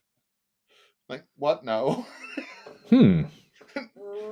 Culture never, like, only fascist dictatorships tend to say that they have the objective morality to enforce upon other people. Weird how that works. You know, or royalty. This points to an argument that morality can become objective on the basis of what the consensus of a given nation of people or group people group think is best. What becomes problematic is while there will be moral principles which overlap between can you read today? I can't read today. yeah. Where are we at? The points. What becomes problematic? What becomes problematic is that while there will be moral principles which overlap between any two people groups, there will also be moral differences. If the only authority on morality is represented by the consensus, and the consensus differs from one group to the next, then in what way would the morality be objective? But the thing is no one says that. At least I'm pretty sure I've never heard anyone ever say that subjective morals then become objective. This is a complete fucking straw man. That's not what people say. People say that there is no objective morality and that objective morality is subjective because we in fact choose it as we go along. It doesn't mean that it suddenly becomes objective. It's still subjective. People change their morals all the time. I think we have a,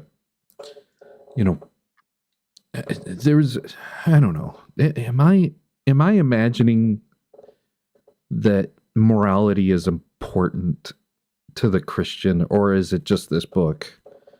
Is it just the presupposition of I think that there's a God and we really got these things from God? That it wasn't human writing at all. It really was a God. And what am I missing here? Where is that connection that I just don't see? See, I think it's more this. They're always talking about what would Jesus do? What would Jesus do? They don't want to know so they can do it. They just want to know so they can tell other people to do it. That's all it's for. To give this illusion of there being an objective moral code. So then, when they tell other people what it is, they can then say, well, my God gave it to me, and we're playing top trumps, so there's nothing more powerful than my God. So there's nothing you can say in your argument that can be more powerful than where I've got my moral objectives from. So now do what I say. Don't worry that I'm not doing them. Yeah. Yeah. That's a good point. I still don't see the objective part of the God-giver part of the connection. And no one cares to show it to me on the Braxton side. Well, do I read this quote? Is there any objection, moral objection to J. Bud Zuiski? No, Zuiski? I don't know who the fuck he is. If there's another bit like that Sartre, I'll fucking say, just carry on. The whole meaning of morality is a rule that we ought to obey whether we like it or not. If so, then the idea of creating a morality we like better is incoherent. Moreover, it would seem that until we have created our new morality, we would have no standard by which to criticize God. Since we have not yet created one, the standard by which we judge him must be the very standard that he gave us. If it is good enough to judge him by, then we do not need a new one.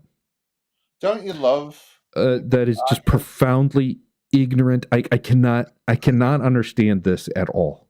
Like, it's impossible for my brain to say, "Oh yeah, we got a guy. Yeah, I got a guy, and don't worry, he used to be a bad guy, but now he put a son out there, and he's a good guy."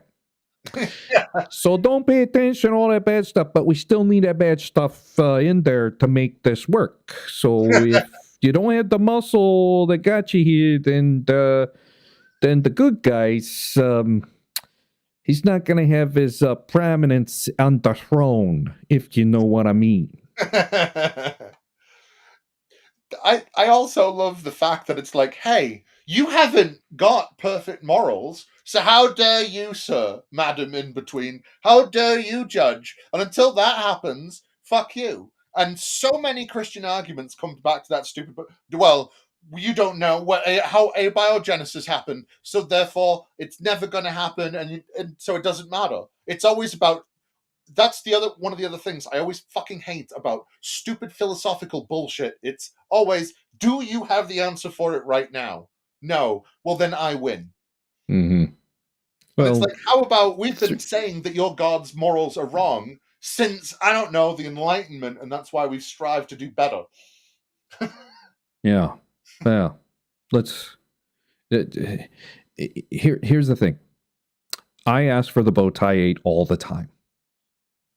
The bow tie 8, just in case there is some folks who don't know what that is, the bow tie 8 is where I ask for evidence for any one of 8 entities. The entities are as follows: God, Jesus a God, spirits. This includes good spirits and evil spirits. Angels. This includes angels and bad angels. Devils, demons, Satan, heaven, and hell. If you don't have evidence of any of these things existing, and here's the beauty of it, is I'm not required on faith to accept that evil spirits, bad angels, devils, demons, Satan exists. I am required, according to your holy book, to make sure that they haven't deceived me. Which means I don't need free will for them. And no one seems to have evidence of any of them. Now, I have evidence of angels. Have you never watched Touched by an Angel? Is this a documentary or is it... I mean, yes. In some ways, it is very much a documentary of an Irish woman that goes around, as an angel disguised as an Irish woman who talks to a black lady. And they go around touching the lives of those that follow Christ. Wow. It's an old I don't believe I've show. seen this show, but it's... I think I could do a quick Google trailer here. Yeah, it's an old 90s show. Oh, a 90s. Oh, you just didn't get very much stuff from Ireland until... It's not Irish, it's American. It was on CBS. It's American.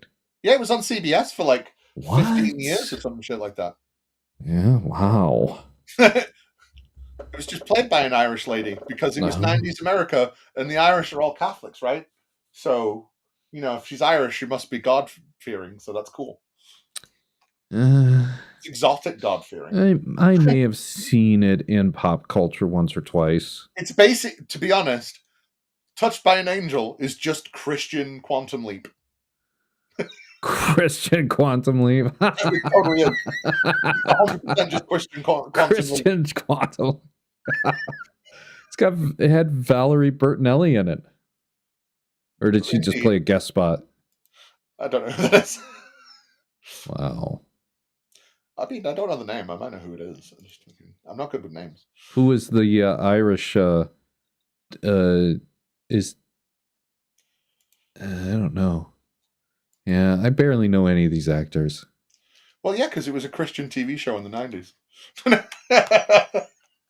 But it was like, I remember that was everywhere. Like, fucking, maybe it was just because fucking my Baptist household, but I remember everybody talking about that shit. Fucking Touched by an Angel week on week basis. Yeah. I went to a Baptist school twice in my upbringing,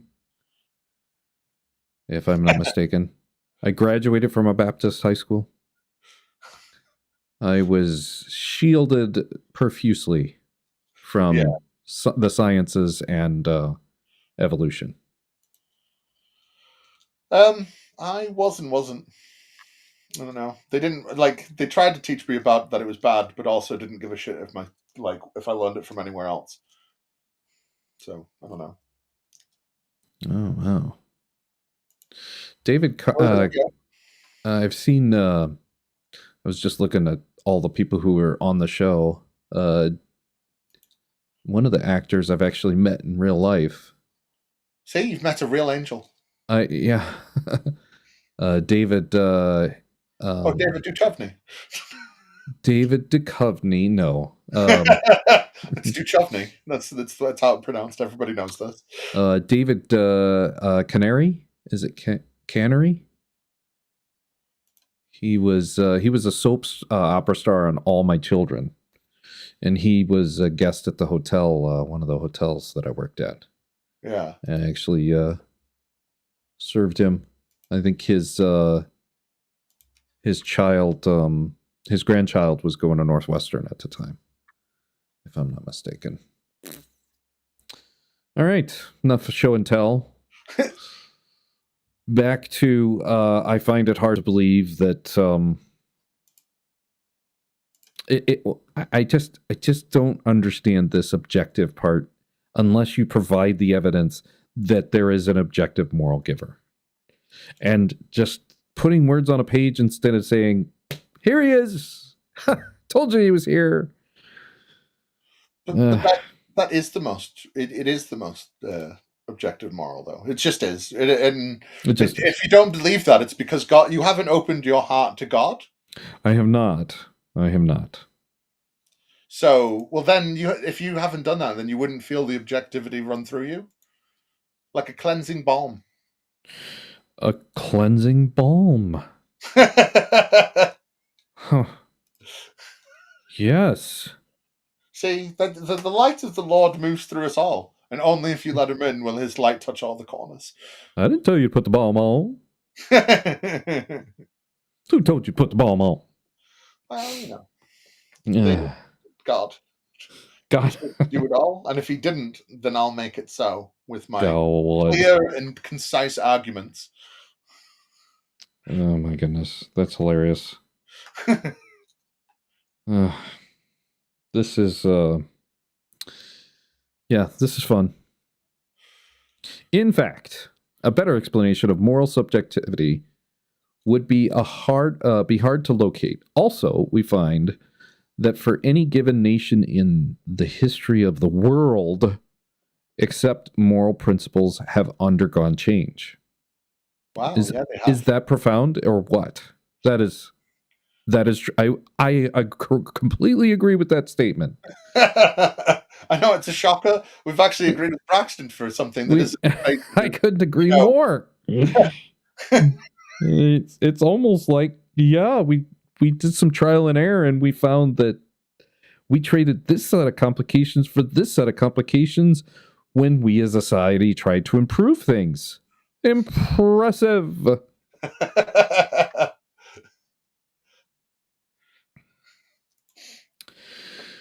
Furthermore, most people do not realize that they are saying when they argue that nations could create objective moral values.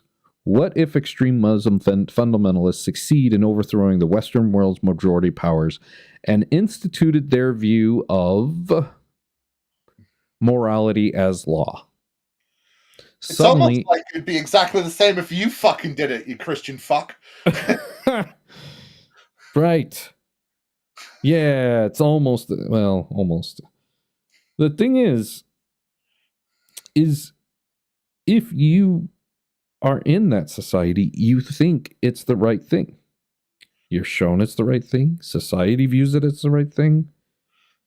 And it's almost like their Muslim view is subjective to you, but your Christian view is objective to you. And it's almost like you have the same moral giver. Yeah. It's almost like they're the same, but different. It's fucking, but that's the thing. These people wouldn't admit that they follow the same God as them. You know what I mean? It's totally different. Everything's different. I don't know what you're on about. Us and Jews are the only ones that is the same, kind of, but not at all, because we don't have to follow their rules. What do you want about? It's just in the Holy Book. Yeah. Suddenly it'll become objective morality, right for women to hide their faces, for all to worship only Allah, and to put infidels to death. I find it hard to believe that an atheist would find this morally right.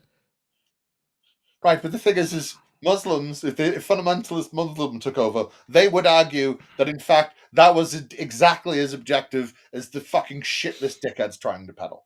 Do you know what I mean? It would. There is an opposite and equivalent Islamic author saying something similar to this in defense of Allah being the objective moral giver. Wow. And we're the ones that do all the piss and fart jokes around here, I'm afraid. What? Wait, what? Golden showers! Golden showers! Sorry, I'm probably the only person that's watched Burnt Face, man. Okay.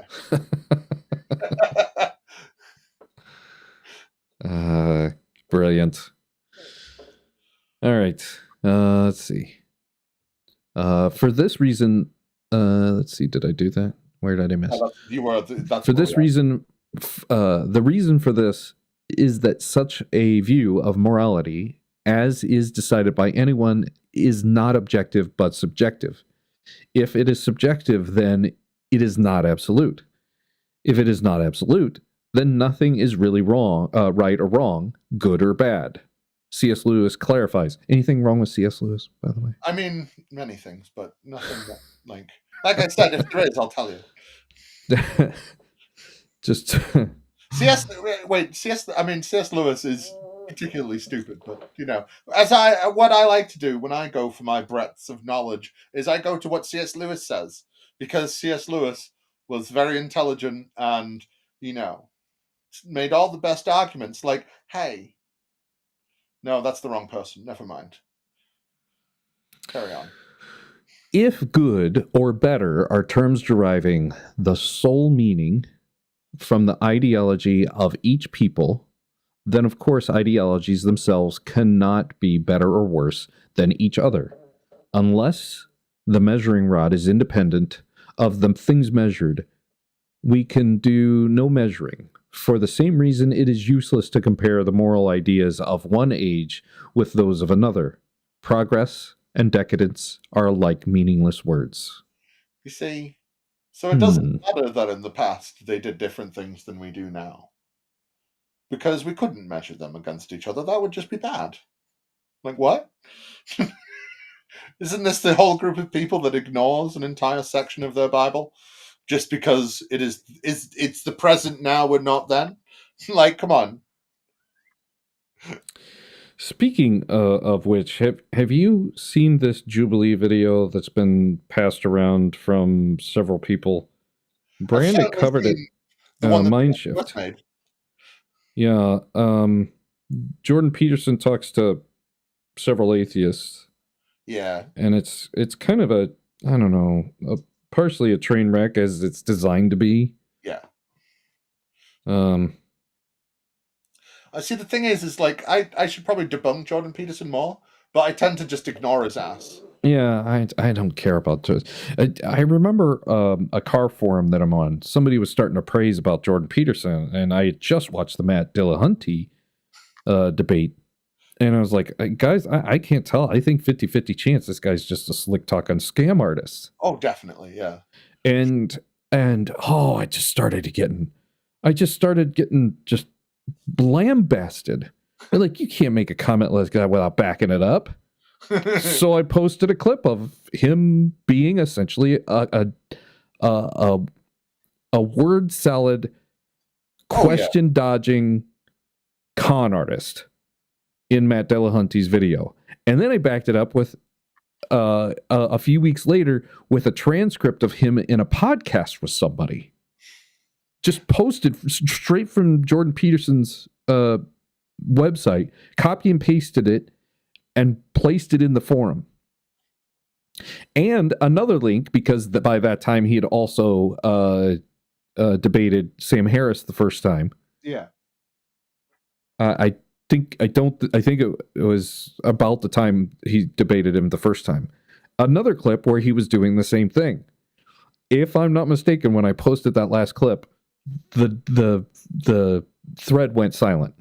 Well, the thing is like Jordan Peterson, I think, is the grifter's like gift, because he is teaching people how to talk without saying anything and sound intelligent. Yes. Oh, without a doubt.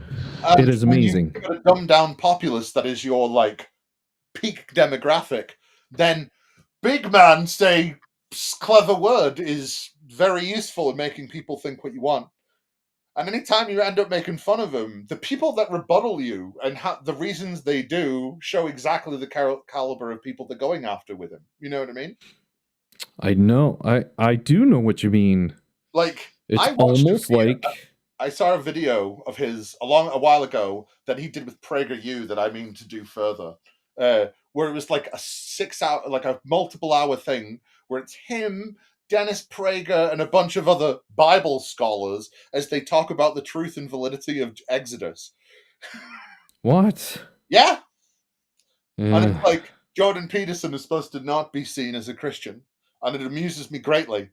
And the whole point of that is so he can lure right-wing atheists onto being a Christian with his, hey, by the way, it's not really about the religion, but it's really about the story and the hero's story of man. And, the man's hero story and shit like that.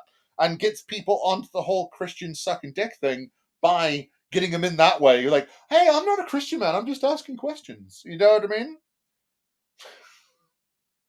Well, enough about Jordan Peterson. Yeah. Let's talk about Braxton Hunter. Yes. How much longer are you going to go for? It's 5 o'clock. I could probably go about another 15. Where's a good? We're right at a core moment. We're just going to start the next objection, so yeah, I suppose it's not that long, so we could do that and then carry on. Do you think we can get through page 51 / or 60, depending on? Yeah, fair enough. Which well, it's one of them. The next couple objections are pretty shotgunny and very short and over with quickly. So we'll see what we get. Okay. If a group of people decide, core moment. If a group of people decide what should be good or bad, right or wrong, then what morality is definitely their opinion, subjective. It doesn't work. And this applies to God, if God is actually a written human document. Actually, I wanted to do a little preaching. I just remembered I wanted to do a little preaching, so that we need to leave about 4 or 5 minute window, I'd say. We'll finish this next one because it's on the show. Isn't humanity's shared desire for happiness? No. Sorry, go on, carry on. I didn't really let you finish. Shared desire for all men desire happiness. We can locate objective moral views without God by recognizing morality as the principles which lead to human happiness. Still. No. No. It's this. It keeps on coming back to it has to be objective, and it's like, no, it doesn't. Morality doesn't have to be objective. It only feels objective because of the biological urges we feel because of the social structure of our brain. Who cares? Who cares about that when you can manipulate it to mean other things? Because saying the otherwise means that you would have to have some level of knowledge of evolutionary psychology, or just fucking biology. And I'm not a sciencey guy, so I won't talk about biology and shit here unless I need to talk about quantum mechanics. Yeah. Quantum mechanics. All right. Where was I? Let's see. Oh, still, this objection fails to recognize that humans find happiness in very diverse ways. While one man finds happiness in treating others kindly, some men achieve happiness by committing theft, devouring human flesh. Where did that come from?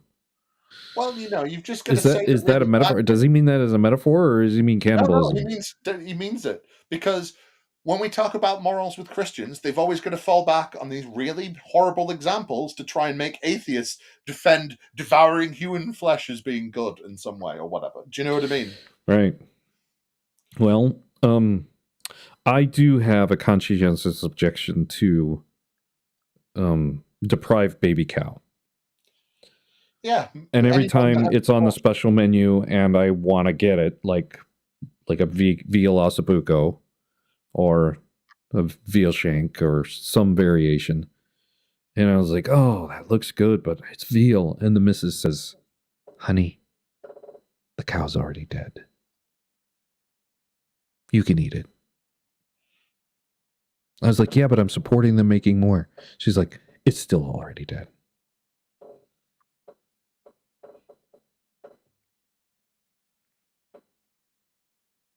Yeah, but it still supports the industry. Still supports the industry. if the baby cow was going off because no one was eating it, then they'd stop doing it.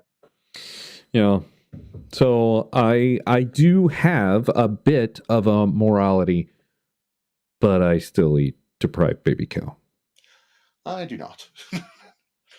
But on occasion, eat deprived baby cow very soon because of lab-grown meats without feeling guilty. Because we just make baby cow meat because we take the stem cells from it and not let it age very much. I think the science behind taking the ingredients of making those things is starting to come to fruition. It very much is. Yeah, it's great. And in all honesty, I think we'll be able to probably enjoy eating essentially genetically modified bugs in some form or fashion and enjoy it. I know that sounds gross, but I do think that that if we can do it with a steak, we could also do it with the nutritional value that many mammals and other species enjoy from eating insects. So it's true. You just have to accept it. It's morality. It's subjective. Subjective morality. So, okay, where are we? Devouring human flesh. So, you sure he's not? Is he referring to this since he goes immediately into sexually abusing children, like devouring human flesh? He's just talking about. Just so I'm clear, we're talking about cannibalism. 100%. Cannibalism, 100%. Okay, sexually abusing children and ignoring the well-being of others. Even if it were the case that all mankind found happiness in the same activities, simply deciding that this is a foundation for moral values or duties is still subjective. This is to say, it is still just an opinion about what people should do. It would not mean that it is necessarily wrong to break free of the societal opinion and act alternatively. See, again, instead of approaching the actual argument that's being made, he's just going, no, they're trying to say that it means that it's objective. And it's like, that's not what people are saying. It's proof that is subjective. People are saying that there isn't objective morality, and here's the fucking proof of it. Like, but again, Braxton, Johnny Honest, is telling us that, of course, that we're just trying to say that it means subjective because, let me get my clip up, because just before as we ended up, because of course. Moreover, I've never ever been an atheist, and I'm completely aware this is going to sound smug, even though I don't mean it that way.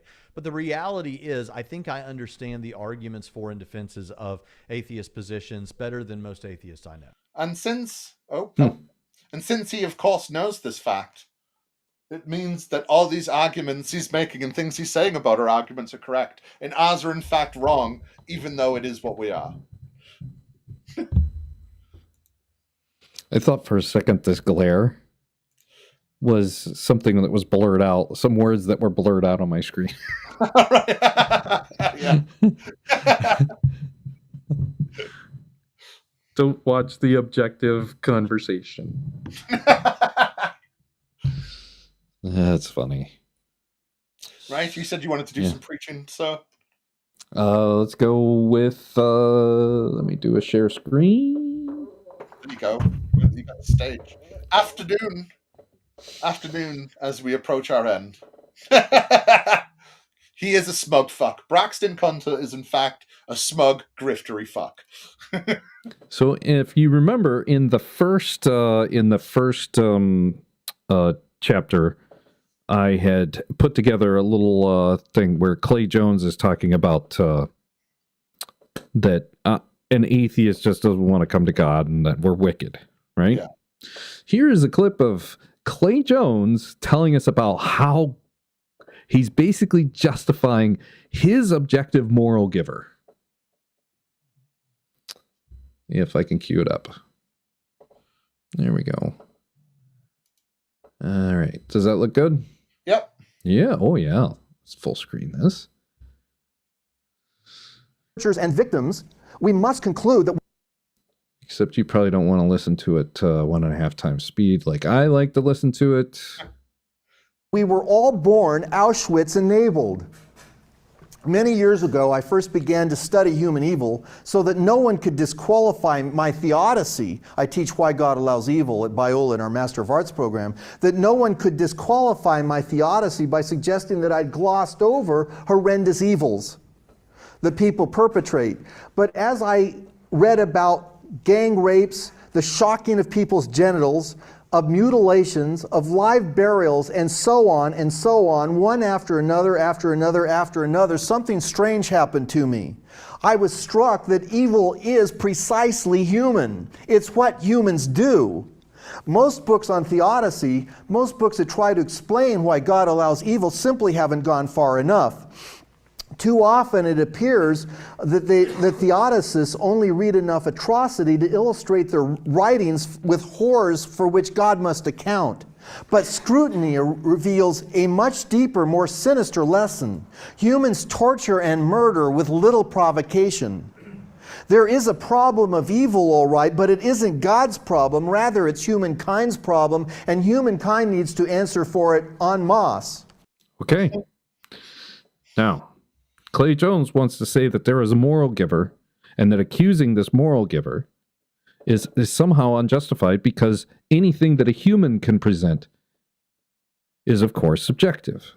Yeah. But my question is if Clay Jones goes just one step further and takes an evaluation of where he reads about his objective moral giver and then associates it with humans writing it, has he gone far enough? Has he finally gone far enough? He's expecting somebody else who's critiquing it to go far enough. Now my question is for Clay to actually bring forth the evidence that his moral objective giver isn't human. The evils that are in his objective moral giver holy book, the deception that is in there, the murder, the catastrophic murder, the lack of instruction, and the stoning. It's all on display. And if Clay Jones is willing to go just a little bit farther, which one is the wicked one? Is it his God, the objective moral giver? Is it Clay Jones for studying this? Is it me for perceiving it as just deception and murder and amplification of a superior being that's just going to somehow say it's true and therefore it is. I want to contrast it with one other thing. Mm-hmm. This is non sequitur. I love non sequitur. He's so cool. That's against the law, don't you? I wasn't working. I was gathering sticks to build a fire. You admit to gathering firewood on the Sabbath? Yeah, but come on, just picking up sticks off the ground to burn them on a fire. Be quiet. This is more serious than you obviously think. Sir, with all due respect, I just don't understand what the problem could possibly be. You know how cold it gets at night. We all need to keep ourselves and our families warm.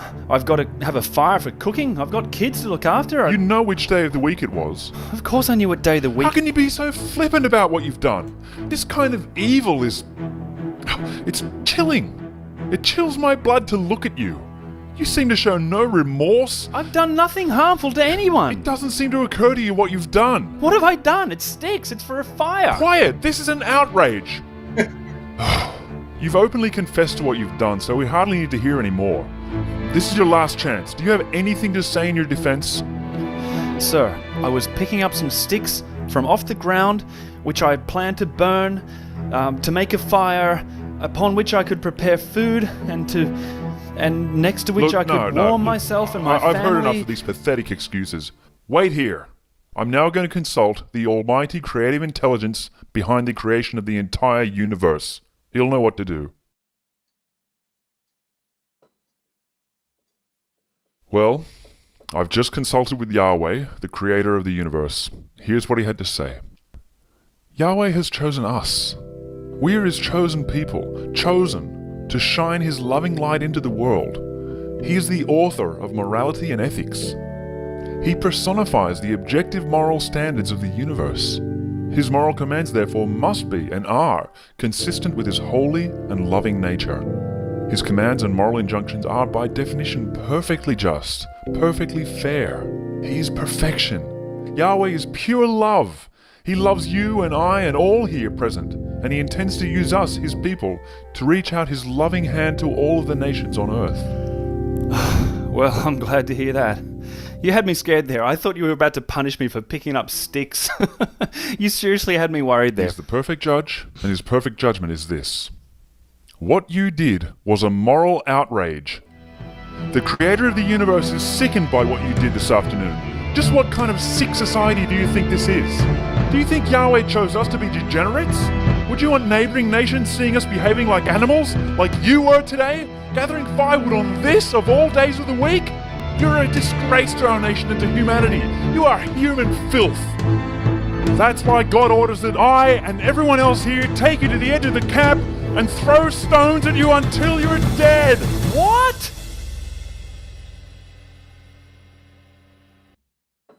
Listen to what Jesus said. He says, now there were some present at that time who told Jesus about the Galileans whose blood Pilate had mixed with their sacrifices.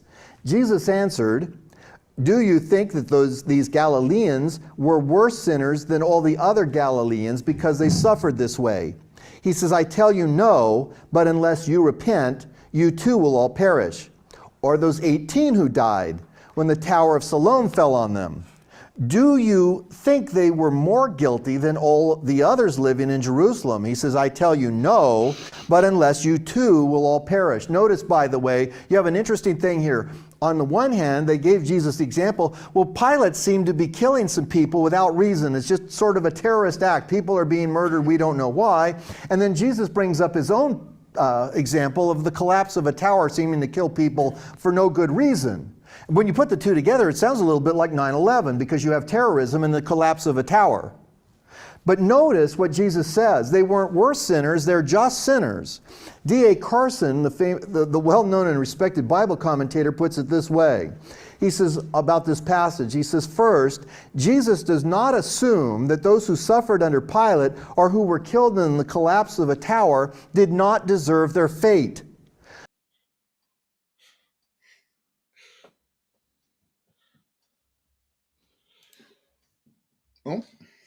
Oops. There you go. Screen. I cut it off too soon, actually. But oh well, you get the point. He's about to say that these sinners. That's objective, folks. Well, What Clay says is objective. What Yahweh says is objective. Congratulations. They say it, so it's objective which bits of the book to believe and which bits to ignore, because they objectively said it. So it's objectively true. And those that disagree are objectively wrong, because they disagree with them personally.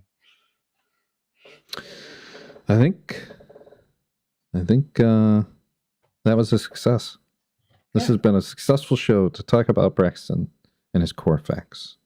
And is really I have learned a lot about morality from a moral giver.